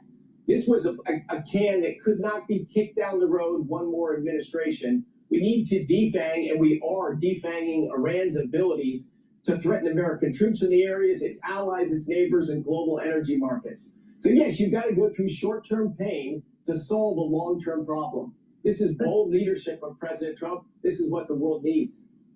But understanding this going in, the U.S. Strategic Petroleum Reserve was about half-ish, I'll say, full when the war started. The president had campaigned, Secretary, on refilling the Strategic Reserve right up to the top, his words. Why go to war in the Middle East with a depleted emergency reserve? Well, number one, as we bring this oil out, it will be exchanges. We'll pull out 170 million barrels and put over 200 million barrels back in at no cost to the taxpayer. Because the price of oil in the short term is higher right now than the price of oil a year ago. But that doesn't alleviate the crisis today. You can only put back, the flow rate can only be about 2 million, and that's being optimistic, barrels a day into the global system. So you've got a long time to untwist this problem, no matter what. And of course, this is in coordination with 30 countries. The real issue right now is Asian refineries. That's where oil coming out of the Gulf goes to. So Japan is releasing at a much higher relative rate to their imports. It's the Asian refineries that we want to keep running and tamp down the price of oil to the extent we can through this few weeks crisis. President Trump's thinking long term. He's not thinking about next month. He's thinking about what's best for the American people, what's best for the American economy, and what brings safety to our troops in the region and brings prosperity to the Middle East. That is a troubled region that needs to have its one major problem fixed. Secretary, the immediate focus is very clearly, in some part, and needs in likely becoming more part, getting the Strait of Hormuz open. The Biden administration, when faced with threats to shipping in a different regard, they formed a naval coalition with many countries to help protect shipping in the Red Sea when an Iranian proxy fired at ships. Why aren't you doing the same here when success hinges on reopening the Strait of Hormuz? Well, we will and are doing the same thing. But right now, all of our military assets are focused on degrading, destroying Iran's ability to threaten its neighbors, to threaten our troops. So we're destroying their ability to produce missiles, to produce a nuclear program, to produce weapons of all kinds. Not just their existing weapons, their ability to produce those weapons. You will see the United States working with other nations to allow the return of traffic through the Straits of Hormuz. That's coming. We're less than 2 weeks into this 47-year-long conflict.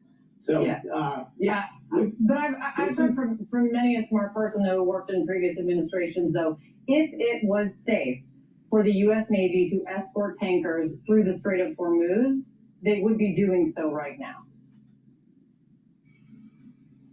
All of our military assets right now are focused on destroying Iran's ability to wage war and terrorize the neighborhood. When we can afford some additional assets to move tankers through the Straits of Hormuz, we will do that. That's coming. More ships were stuck in the Strait overnight. The tankers on fire in the port of Oman. Add it all up. Are we in the midst of a severe global oil crisis, Secretary?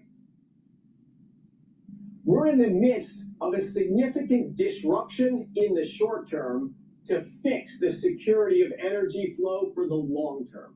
How hard is the pain and how much are people going to have to endure? Gas prices are going up. Jet fuel prices are jumping, and CEOs are saying that ticket prices are also going to go up. Iran just said that the world should be ready for oil at $200 a barrel. You don't agree with Iran on anything, but do you agree that people need to be prepared for that? We're going through short-term energy disruption for just huge long-term gain. You're seeing Iran's behavior. Could that in short-term mean $200 a barrel? I would say unlikely, but we are focused on the military operation and solving a problem. I'm not going to guess on short-term trading. That's based on psychology more than flows of oil. The world is very well supplied with oil right now. Thanks to President Trump's leadership, we're by far and away the world's largest oil producer, by far and away the world's natural gas producer.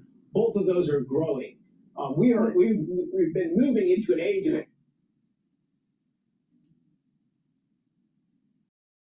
which is Iran's. All right, let's want to listen into maybe live now, if I can get some live now here.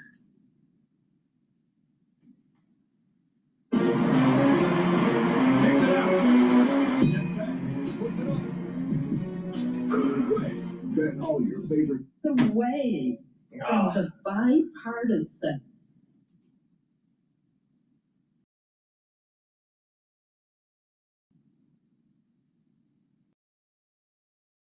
All right, this is Jacob Rees-Mogg. He's British. He's interesting. He has an interesting podcast. My regular viewers will know. But before we listen to his take on the Iranian war, please go to my store, the-studio-reykjavik.com, and get the heirloom barley. This will help to detoxify your body, bring down inflammation, and soak up free radicals. This will help with your immune system, your endocrine system, your brain function, your cardiovascular system. Super important to detoxify your body, soak up free radicals, and bring down that inflammation. You'll also recover after a workout by taking this. Another great way to detoxify your body is to take zeolite. This will bind to heavy metals, toxins, and chemicals and allow you to urinate them out within 6 to 8 hours. You take 3 small drops underneath your tongue and drink filtered water. Do that daily. It's really simple. Please go to my store, the-studio-reykjavik.com. Use discount 5, all caps, discount 5, and you get $5 off any order. With the dictionary of quotations. I love the way that you can find a suitable few words that have been said by some great figure in the past and draw from them sometimes great wisdom. And today I've got a choice of quotations for you, depending on whether you prefer a religious or a secular source. But it's making the same point. The first quotation is from the book of Ecclesiastes, and it goes as follows. Better is the end of a thing than the beginning thereof. And how true that so often is, that you start with great enthusiasm, but you need to make sure you finish similarly energized and feeling that you've done the right thing. If, on the other hand, you prefer a secular authority, I think these words of Sir Francis Drake are really very beautiful and important. There must be a beginning of any great matter, but the continuing unto the end until it be thoroughly finished yields the true glory. And that is the point I want to make today in relation to the United States and to Iran. I'm not Donald Trump, as you can tell. I have better shoes than Donald Trump, apart from anything else. But I have an admiration for him. I don't deny he has an ability to get things done. He has a powerful personality, and he's done things that he promised he would do to the American electorate. But his style of governing is not necessarily to everybody's taste, and he says sometimes things that don't fit in with the general pattern of his ideas or with what his government seems to be doing. He infuriates the left, which I think is a thoroughly good thing. Keep their blood pressure high. They get wound up so frightfully easily. But there's also risk sometimes making him look less than serious. It's a mistake not to think that he's serious. He is a very serious figure, and he happens to be the most powerful man in the world, much though President Xi wishes that it were he instead. Now, the quotation, the Francis Drake quotation, the beginning of any great matter. I do not know, had I been Donald Trump, if I would have begun this great matter. It is a great matter. It clearly is of fundamental importance as to whether or not Iran remains a power in the Middle East and remains able to hold the West and Western allies to ransom. But Western experience in interfering in the Middle East in recent and in historic times has been pretty unsuccessful. The Crusades ultimately failed. Constantinople fell in 1453, but Constantinople had been sacked by Western Christendom anyway, which had seriously weakened its defenses quite a long time before it eventually fell. What has happened in the 20th century, whether it was the drawing of the Sykes-Picot line, a relatively arbitrary division of Arabia, of the Middle Eastern lands, what happened in relation to the fall of various regimes, whether they be in Iraq or in Iran, where the West wanted one thing but didn't do enough to keep it, where the fall of the British Empire, the decline of the British Empire left a power vacuum which America didn't take on, the Suez Crisis. And this is before you get on to the Second Iraq War, which has had lasting problems, or the removal of Colonel Gaddafi, or the failure to do anything about Assad in Syria.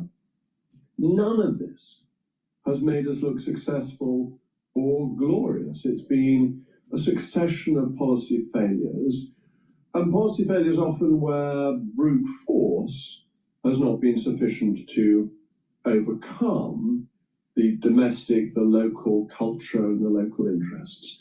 So my starting point in Middle Eastern affairs would be one of the greatest possible caution. This isn't legalistic. This isn't a view of international law, because I have my great doubts about what international law actually means. It's about the practicality of doing things that make the world a better or safer place. Many of the things that happen have made the world a more dangerous place and have had terrible consequences for the people suffering under the governments that have ruled in the Middle East, that are there at least in part because of Western action. So, as I say, had I been Donald Trump, which I'm obviously not, I very much doubt I would have started down this route.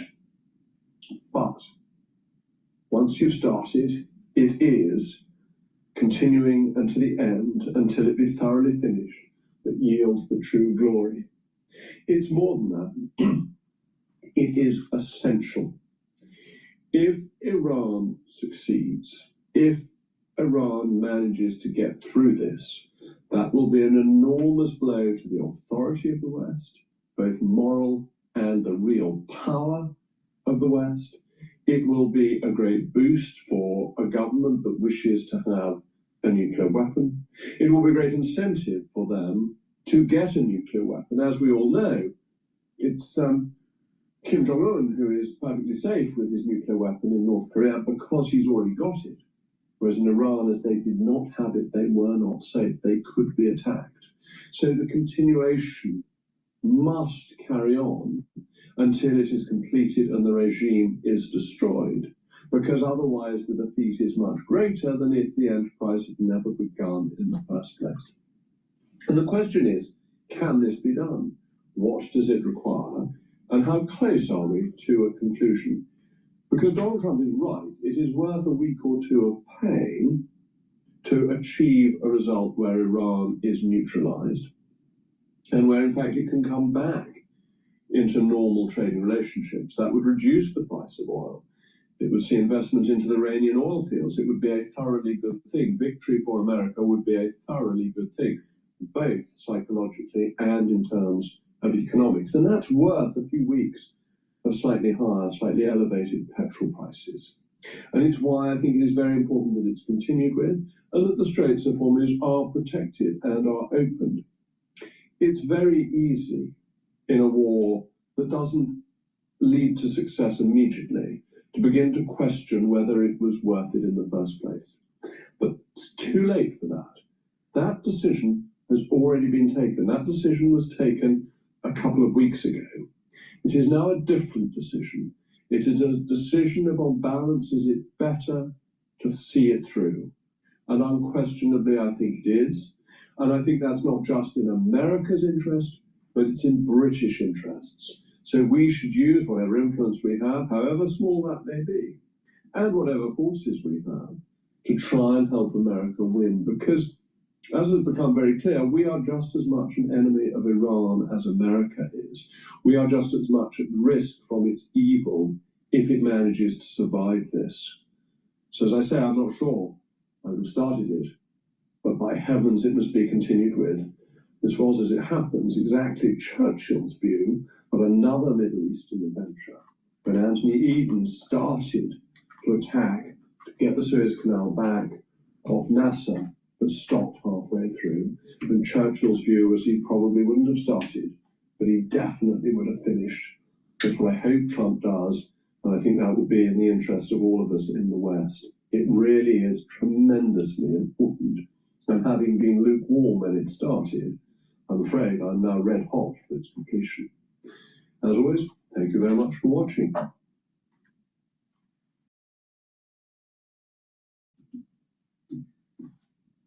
I've been saying for a long time, we need to knock out Iran. So I was red hot in terms of using his parlance, red hot to start the war and red hot to finish it. Please go to my store, the-studio-reykjavik.com, and get the probiotics. This is the veggie cap version. You can also get the powdered version on my store, the-studio-reykjavik.com. Taking a good probiotic is really important to improve your gut biome. It's going to improve your ability to absorb nutrients. It'll improve your metabolism, the communication between your gut and your liver and your gut and your brain. Your brain function will improve. You'll have better sleep. You'll be able to concentrate better. Your immune system at the gut level will improve, and your skin will improve. So please go to my store and get the probiotics, either the powdered version or the veggie cap version. This is the veggie cap version. Vitamin B complex, super important to take if you're 40 years of age or older. The first 4 B vitamins improves your energy levels. It helps the production of ATP within the electron transport chain of your mitochondria. Vitamin B complex helps with cellular metabolism, and vitamin B complex helps to protect neurons through vitamin B12. So please go to my store and get the vitamin B complex. Click the link in the description. It's the-studio-reykjavik.com. Go to my store and get the great supplements. All right, let's listen into MS Now. If Iran were ever going to use sleeper cells in the U.S., it would be now, according to researcher. Let's see what they have to say. What's your initial reaction to the message we're getting from the new Supreme Leader? Iran has a strategy and it's working, and the strategy is blocking the Strait of Hormuz. It's astonishing to me that the U.S. Navy is not able to escort oil tankers through that critical area, as you said. And the Energy Secretary, Chris Wright, a top cabinet member, was just interviewed by our colleagues at CNBC, and they asked him, when will the U.S. Navy be prepared to escort oil tankers through that area? And he said, it won't be, it will happen relatively soon, but it can't happen now because we're not ready. And this is how the Navy couldn't plan for this, how Secretary Hegseth couldn't plan for this is astonishing to me. And then he was asked by a CNBC anchor again, by the end of the month, and he said, yes, I think that is quite likely the case. The end of the month is 2 more weeks of rising oil prices. I'm just amazed that, again, the American military, we spend $800 billion a year on our military. That's more than every other country in the world combined, including China and Russia.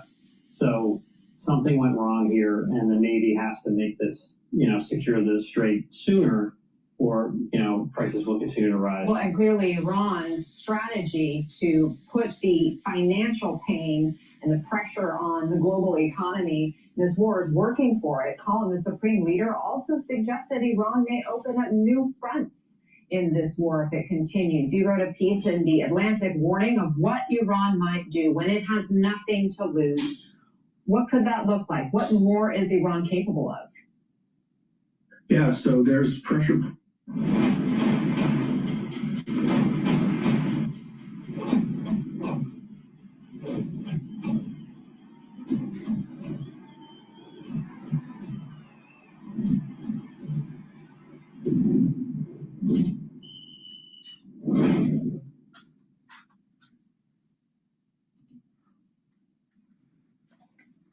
Yeah, so there's pressure points in the region itself. We haven't really seen the Houthis unleashed. Iraqi Shia militias have been quiet. But the piece was mostly focused on what Iran could do in the West. We've seen multiple incidents so far. We've seen one at the U.S. Embassy in Norway, another at a synagogue in Belgium. But they could also make noise here in the United States. There's been Hezbollah operatives arrested over the years for casing targets in our country, including Times Square, including Rockefeller Center. And a Hezbollah operative admitted to the FBI that he was part of a sleeper cell. So there's a range of options that the Iranians have, and this is existential for them. If they were ever going to use it, it would be now. Josh, the new Supreme Leader says the attacks on its neighbors there in the Gulf won't stop, just as we're seeing new strikes in Dubai, right where you are. And Dubai officials shared this picture in the aftermath of an attack on a luxury hotel. Tell us more about the current threat there and what Iran's retaliation looks like now, nearly 2 weeks into this war. Yeah, and Anna, it was notable that the Dubai government did release that picture. They've been very careful not to release images of damage and get it out into the social media bloodstream, which is not to say there's a lot of damage across Dubai. Actually, they've been very effective at knocking down most of the drones that have targeted or appeared to be targeting civilian areas in the city of Dubai. That hotel is sort of on the way to the Dubai airport, which has been a major destination for a lot of this Iranian firepower. And that speaks, I think, to the bigger picture. The number of drones that have come into Dubai has actually reduced in general over the last few days. The targeting has been very clearly more strategic than indiscriminate as it was early in the war. They've been going after the airport relentlessly. They've been going, of course, after ships in the Strait of Hormuz and oil infrastructure. And that clearly is continuing, if ramping up. And the words from the new Supreme Leader today, of course, underline that fact.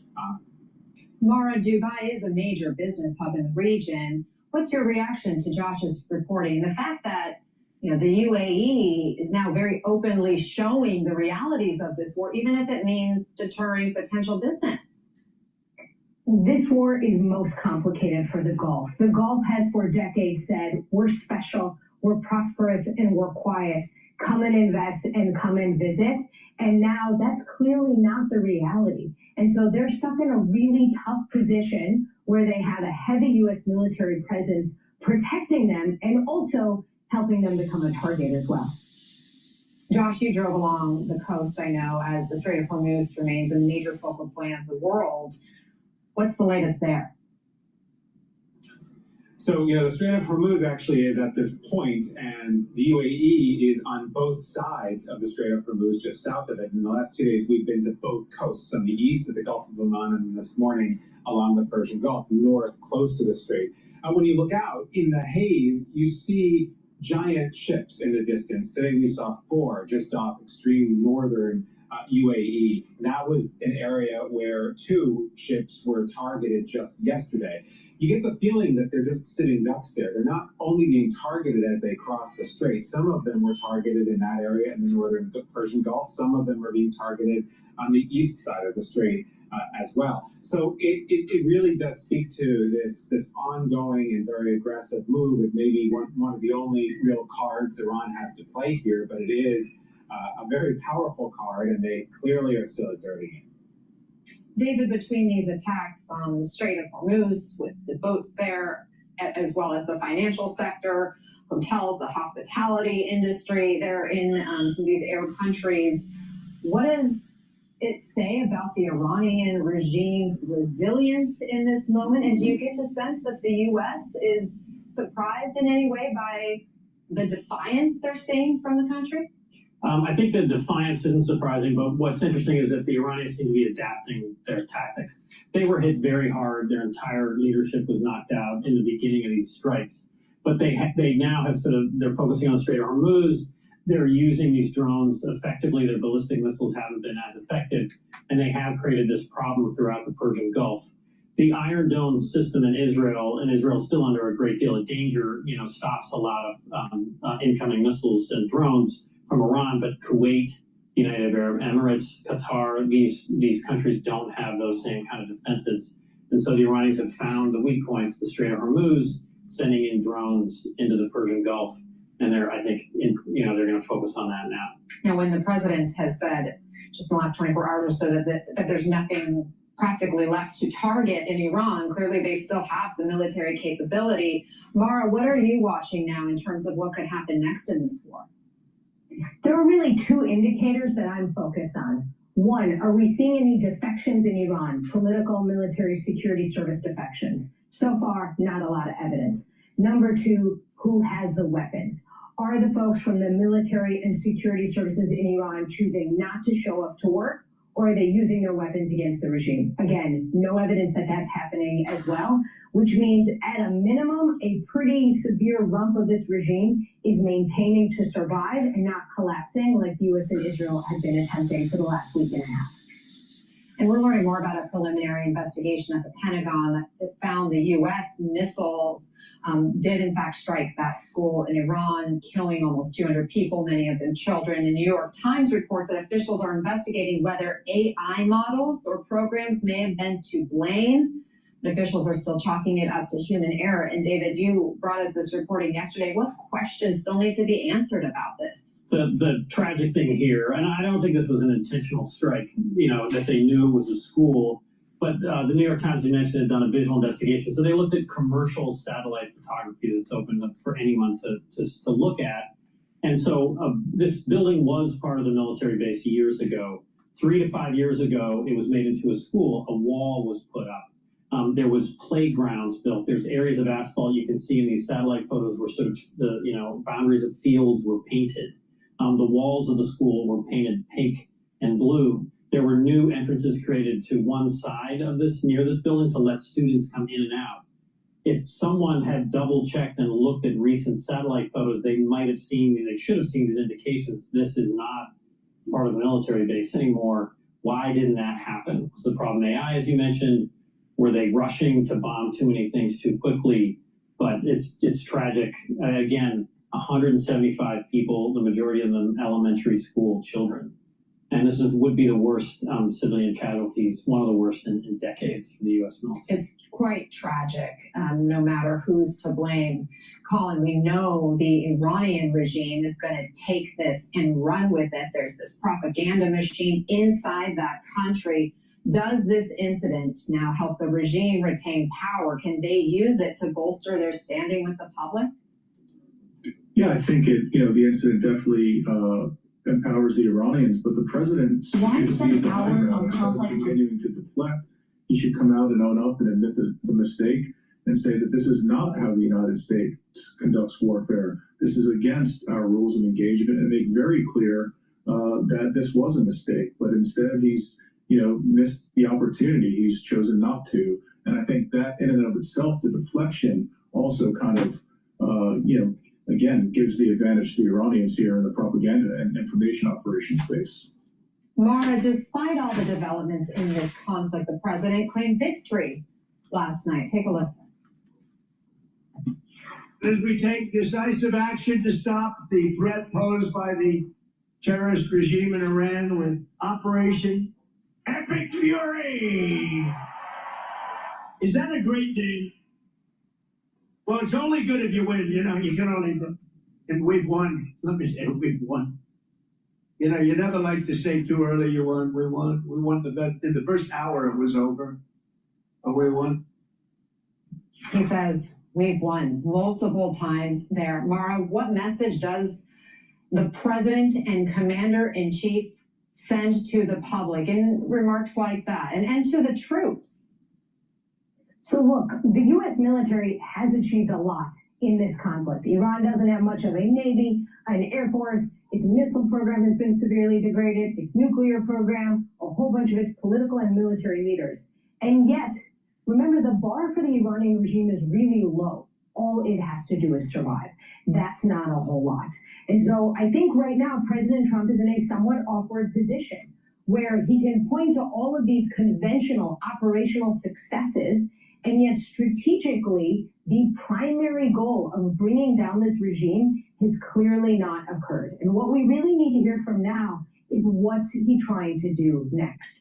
Does he have an idea of who's going to fill the space? What will it look like to try to transform this regime? Or are we now signing up for a very, very long, potentially even more bloody conflict?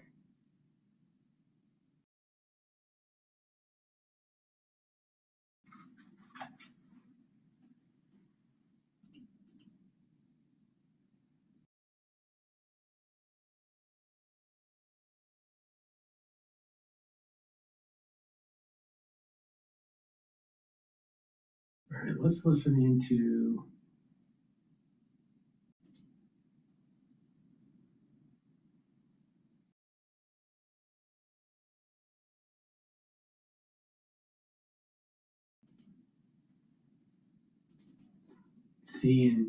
CBC, BBC, I'm sorry. Unarmed, doing their normal business.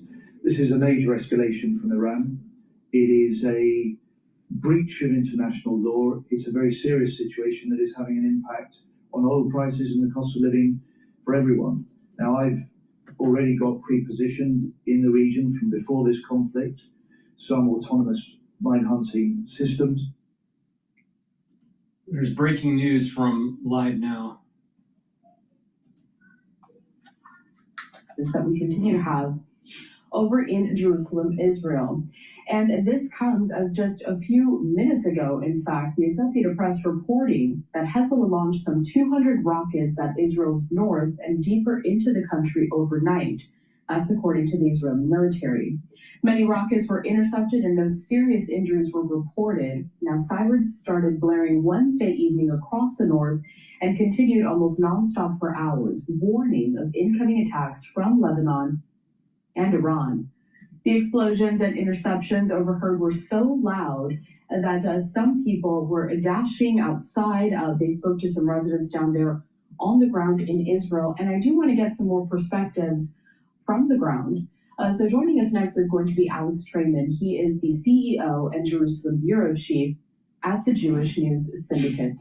Alex, good morning and thanks for joining. Morning, Carl.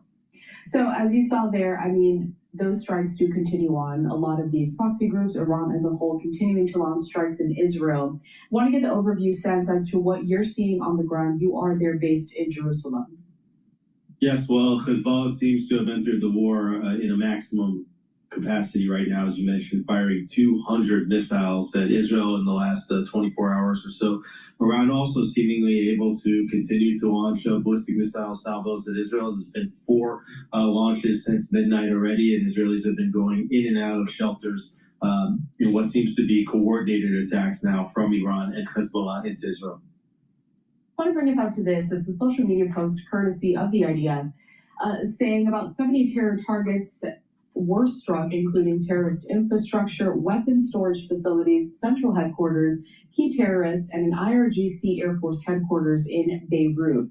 Now, going back to some of these launches that Israel is conducting, those military operations, Alex, I want to ask. All right, so we're going to take a look at some other news here.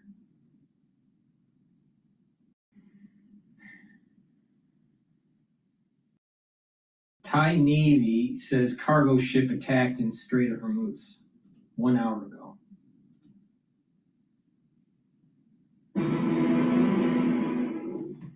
A cargo ship from Thailand is struck by a projectile in the Strait of Hormuz. This all happened yesterday as Iran is launching fresh attacks in the Middle East waters. The regime also joining Hezbollah, both firing simultaneously toward Israel. Our chief foreign correspondent Trey Yates joins us from Israel with more. Trey. Yeah, hey, Brian, good morning. 2 tankers off the coast of Iraq in the Persian Gulf were hit by the Iranians overnight. Some dramatic video showing these tankers on fire as the crews were reportedly evacuated with 1 person killed. This is taking place as the Iranians are using what's left of their navy to try and target vessels in the Persian Gulf and put pressure as this war continues. We know that CENTCOM is going after many of the vessels that the Iranians have left in their navy, but they're still able to get off some of these attacks. Also further south in Oman, the Iranians used a drone to hit an oil storage facility. This is the largest in their country. Flames rising from that storage facility just yesterday. Again, the Iranians going after many of these locations, but President Trump speaking out about the oil markets, saying this.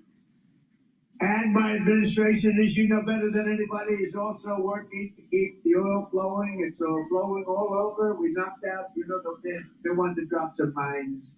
Very friendly people, mines, so boats blow up.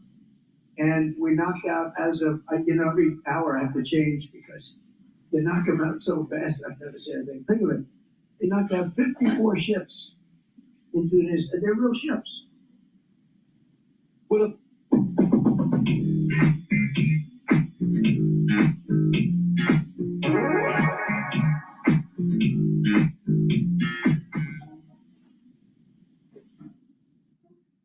something that used to terrify me in my business was doing my finances. So now I use Zero. It generates a lot of reports that help me make sound decisions. When I think I'm slow, I can look at Zero. With a focus on the Persian Gulf, we're also looking at the situation in Lebanon, where overnight the Iran-backed Lebanese militant group launched more than 100 rockets into northern Israel. An IDF official telling Fox News this was the largest attack by Hezbollah since the war began. The Israelis immediately responded with a series of airstrikes, not just around the Dakka neighborhood of southern Beirut, but also Hezbollah launching positions across Lebanon. This taking place as a top spokesperson for the Israeli military said this. Hezbollah is under pressure today. It works for its Iranian master. It acts contrary to Lebanese interests. It not only does not defend Lebanon, it harms Lebanon. We see the statements of Lebanon's government leaders. It harms the state of Lebanon. We have some video of those strikes the Israelis conducted in the minutes after that rocket barrage that targeted northern Israel, injuring at least 2 people. You can see in these videos here, they are launching extensive airstrikes across Lebanon, not just in Beirut. What was interesting, guys, overnight is that this rocket fire came from very close to the Israeli border, an area where there were Israeli ground troops just a few months ago. And so this is an indication that Hezbollah has been able to push some of their terrorists further south of the Litani River and launch more attacks against Israel. We expect intense airstrikes to target Beirut in the hours ahead. As the Israelis say today, they are targeting positions in Iran and also Lebanon. Guys? Thanks so much, Trey. It goes to show you the Lebanese army's got to do something. They can't be everywhere. I'm talking about the Israelis. Meanwhile, Trey, stay with us because I just want to give everyone at home a sense of who this paramilitary security force is. Dressed in plain clothes, oftentimes on motorcycle, they call us the Bitchute. And this paramilitary group has headquarters, we think, roughly based here. The red marks are the places that we've actually attacked. And this is what I think is directly related to Prime Minister Netanyahu, Israelis too, coming out and saying, get ready to take back your country. You can't do it when you have this police force amongst you who are sitting there with force and with guns who are going to shoot you if you protest. They're the ones who pile up the bodies in the streets of people when they want to just have a say in their government and they're upset they can't get any water or their currency is worthless. Who's the head of the Besiege? He's dead. This is some great news. Asadullah Badfour, he was killed over the last 2 days. This was confirmed by the Defense of Democracies, and it was also confirmed by the Israelis. It's not confirmed by the Iranians yet, but they don't like to admit this. Look for a big funeral in his response. What is their symbol? This goes to show you their symbol. These men and these guys actually made their name in the human waves that used to run, just the men, used to run at the Iraqi tanks during the Iran-Iraq war. That was where the Besieged made its name. And that's why these ruthless guys who are ideologues to the nth degree and severe Islamic extremists will crack down ruthlessly on the average everyday Iranian who just wants to say in their government. Here's a look at how they get their guys. They look at people sold on this mission, and they recruit mostly young men into it, and they consist primarily of working class men who just want to actually subscribe to the extremist religion. What can you say about them? Without them, the Iranians could rise up. What are they? A division of the IRGC. So as we talk back to Trey, is there anything you'd like to add about this group that people should keep in mind if they want to see the Iranians take back their government? Don't you believe, Trey, this group's got to be neutralized? Absolutely. Yeah, Brian, this is a really important part of the story that we are covering on the ground in Iran. When you look at Iran's IRGC, it's made up of 5 separate branches. We know about the Quds forces, President Trump ordering that targeted strike against Qasem Soleimani back in 2020. We know about their air force and ground forces. It's the Besieged forces, though, one of the branches that is responsible for the crackdown on protesters in Iran. One of the reasons that Operation Epic Fury began. We saw the attention shift back to Iran earlier this year when the Besieged forces went into the streets and directly confronted the pro-democracy protesters who were peacefully demonstrating in the streets of their country. President Trump believes 32,000 Iranian civilians were slaughtered, mainly by these forces, as they went on motorcycles and in cars and opened fire on demonstrators. And so there has been a concerted effort, I'm told, by intelligence officials here and in the United States to go after the leadership structure of the Besieged forces and their command and control centers. We saw earlier in Operation Epic Fury intense airstrikes against the capital of Tehran, taking out the command centers that they used to order the crackdown on protesters. And we expect the degrading of this part of the organization to continue in the days ahead, because the Israelis and the Americans want to create the conditions for the Iranian people, if they want to go to the streets in the days or weeks ahead, that they can do so. And they will have less security forces there. They will have a weakened structure that would allow them to demonstrate against the regime that we know has simply replaced the former supreme leader with his son, Mustafa Khamenei. This is a man who actually has very close ties to the Besieged forces. He was directed by his father in the past, even in 2009 during the Green Movement protests in Iran, to use these individuals to crack down on peaceful demonstrators. And so very big developments on the ground as the Israelis and Americans go after these headquarters, and we can expect more of the leadership structure of this wing of the IRGC to be taken out in the days ahead. Brian? Great job, Trey. Yeah, I'm reading about them that they monitor population for anti-government sentiment. They enforce the strict dress codes and social norms. They're the morality police, and they're criticized often. The group is widely criticized for using excessive, often lethal force against protesters, including torturing and killing detainees. So the Israelis said they're looking to take them out. What they did to show that they're still a force when the war started, they set up checkpoints, and now we're bombing the checkpoints.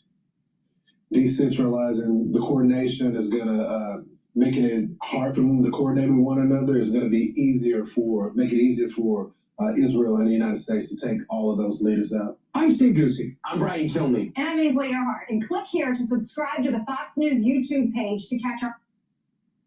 All right, we're going to go to Al Jazeera here. Lebanese authorities say more than 800,000 people have registered as displaced by Israeli attacks. Please go to my store, the-studio-reykjavik.com, and get the Gladiator Barley. This will help to build strength, improve your musculature, bring down inflammation, soak up free radicals, and detoxify your body. By taking this every day and doing some resistance training, you're going to build muscle, you're going to be able to recover quicker after your workout, but also by soaking up free radicals, detoxifying your body, and bringing down inflammation, you're helping your brain function, you're helping your endocrine system and your immune system. You're also helping with your cardiovascular system. So please go to my store and get the Gladiator Barley. Now you can take it separately or you can take it together. But Myotrol helps with the gene expression to maintain and to produce new muscle. It has polyphenols, flavonoids, and lignans to help with that gene expression. When you're 40 years of age or older, male or female, you start to atrophy. You start to lose muscle. It's harder to build muscle. It's important to take Myotrol to help build that muscle. And you can take it separately and do resistance training, but if you stack these together, it will help to build muscle. So please go to my store, get the Myotrol, get the Gladiator Barley, and reduce that atrophy and build up that musculature and slow down the aging process. Now, if you're an athlete, younger or older, you'll benefit by taking Gladiator Barley and Myotrol because it'll help you to gain strength for your sport. So please go to my store, get the Gladiator Barley and the Myotrol. The-studio-reykjavik.com. All right, let's listen into Al Jazeera here. That they shouldn't be. That's nearly now 10% of Lebanon's, of the country of Lebanon. As I say, about 800,000 people have been forced to flee. And I should just add that it's prompted Prime Minister Nawaf Salam to make an announcement on television tonight saying the government has full confidence in the Lebanese army and it will not tolerate incitement to hatred or division. And that particular statement is because when the Israelis start targeting areas out of the traditional Hezbollah strongholds, when I mean central Beirut, this risks creating sectarian tension because people who are not supporters of Hezbollah, not Shia, are living in these areas and resent the idea or are fearful that people coming in are causing these airstrikes. Brendan Smith reporting from Beirut. Thank you very much. Meanwhile, Iran has been targeting fuel storage facilities in the Middle East. Bahrain's Interior Ministry has confirmed an attack on fuel storage tanks at a facility in Muharraq. It says authorities are securing that site. Iraq has suspended oil operations at its ports. That is after 2 foreign fuel tankers, including one owned by an American company, were hit in the port of Al-Faw in the south. At least 1 crew member was killed and another 38 were rescued. In Oman, multiple drones struck fuel storage tanks at the port of Salalah on Wednesday. The attack caused explosions and a major fire. Salalah is an important hub for tankers wanting to bypass the Strait of Hormuz. And 4 cargo ships have been attacked in the strait in the past 2 days. One was a Thai-flagged vessel. 20 crew members were rescued after a fire broke out on board. Iran's foreign ministry now says that many ships can actually pass through the Strait of Hormuz. That is, if they coordinate with the Iranian Navy. They're saying this just in the last few minutes. Let's turn now to Mike Hanna at the White House. So, Mike, Iran is disrupting the global energy market. That, of course, has ripple effects for consumers really around the world. And when I say around the world, I do mean around the world. Europe, Asia, Africa, the United States. All of this raises the cost of this war and the pain threshold for everybody. What is Donald Trump saying about it? Well, Donald Trump has put a posting out on Truth Social reacting to the increasing oil shortage within the world. And it's very interesting to actually take a look at what he says. He says that the United States is the largest oil producer in the world by far. So when oil prices go up, we make a lot of money. What the President of the United States is implicitly saying there is that the rising oil prices are good for the United States because it produces so much. Now, this is something that is not going to be understood by the American public in general, who are paying more than 20% more now at their fuel pumps than they did a week ago. But President Trump saying, well, actually, these shortages are good because the United States makes more money because it produces so much oil. Well, it doesn't really impact like that. And the president also overlooking the global impact of these oil shortages as they intensify and are likely to intensify in the days and weeks ahead. Mike, Donald Trump said several days ago that he was going to keep the Strait of Hormuz open, right? He was going to keep the flow of oil from the oil and energy producing region that is the Middle East through the Strait of Hormuz out to their customers really across the world. Iran is saying, no, you're not going to do that because this is on our coast and we control this very much, and that is our leverage. Does the U.S. have an actionable plan to keep the Strait of Hormuz open? Well, shortly after this conflict began, President Trump said, oh, well, we will keep the Strait of Hormuz open. We will detail U.S. Navy vessels to escort tankers through. At one stage, his energy secretary said, yes, that had actually happened, but no, it has not. And now the very self-same energy secretary is saying that the U.S. Navy cannot escort tankers through the Strait of Hormuz because all its naval vessels are engaged in these ongoing operations. He says that perhaps by the end of the month, then U.S. naval vessels can begin operating through that strait. Now, that is a very narrow bit of water. A billion-dollar warship is under threat of attack from the shore as well as from the air. So the U.S. now backtracking essentially on its promise to keep the Strait of Hormuz open. Observers for months, if not years, had been warning that one of the first consequences of action against Iran would be a closure of the Strait of Hormuz and the resultant destruction of the global economy. Well, that is precisely what has happened, despite President Trump's assurances that it wouldn't. Mike Hanna, thank you very much. Reporting there from the White House. Iran's new supreme leader also used his first public... All right, please go to my store, the-studio-reykjavik.com. Get the Boomer Boost. It's 68 nutrients. It's a very comprehensive compound profile. It's going to slow down the aging process, boost up your energy levels, rev up your metabolism, help with brain function, help with your cardiovascular health, boost up your immune system, help with your endocrine system, and help with your musculature and to control A1C levels. By controlling your A1C levels, you're controlling blood glucose levels. So please go to my store, the-studio-reykjavik.com. Get the Boomer Boost, take it every day, and slow down the aging process. You'll notice the effects of this within 72 hours of taking it. If you take it regularly throughout the year, you're going to notice that your body is going into homeostasis and that you're slowing down the aging process. You're getting healthier. So please go to my store and get the Boomer Boost. Ayatollah Khamenei mentioned was having different parts addressing the people, the axis of resistance, the neighboring countries, and interestingly, he ignored the United States and Israel to be directly addressed. But the whole message was indicating a sort of will and determination in Iran to keep on its right on the sovereignty and integrity of territory and the right and commitment of retaliation. And one of the ideas that he raised was that not only this time he didn't talk about ceasefire, but also he talked about taking the revenge and also taking the compensations for the damages that the atrocities and hostile attacks were made in Iran, and if not really paid, then seizing the properties of those who made the damages, if not annihilating and destroying their properties. So I think that the sort of open hand that he defined for Iran is also indicating a sort of a new paradigm.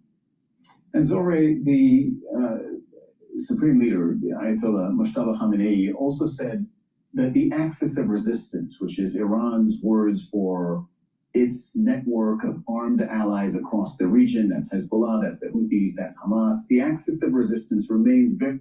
We have always gone our own way with herbs. That's nature's way. Uncompromising in the way we test and test and test. Persistent with the way we source our country and your leadership to, invest money, training, funding in those armed groups across the region?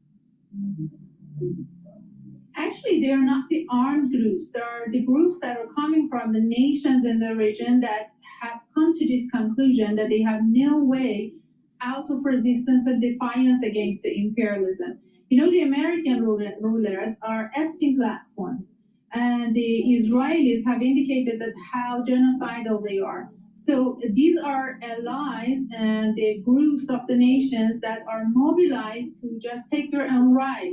And defiance and resistance in the region is so rooted in a grassroots people that it's not Iran that engineering them or actually giving instructions to them. And now in this war, you see that the Hezbollah, for example, is very strongly is added to the front and is very efficient in depleting Israel's defense facilities, and also have that harms there.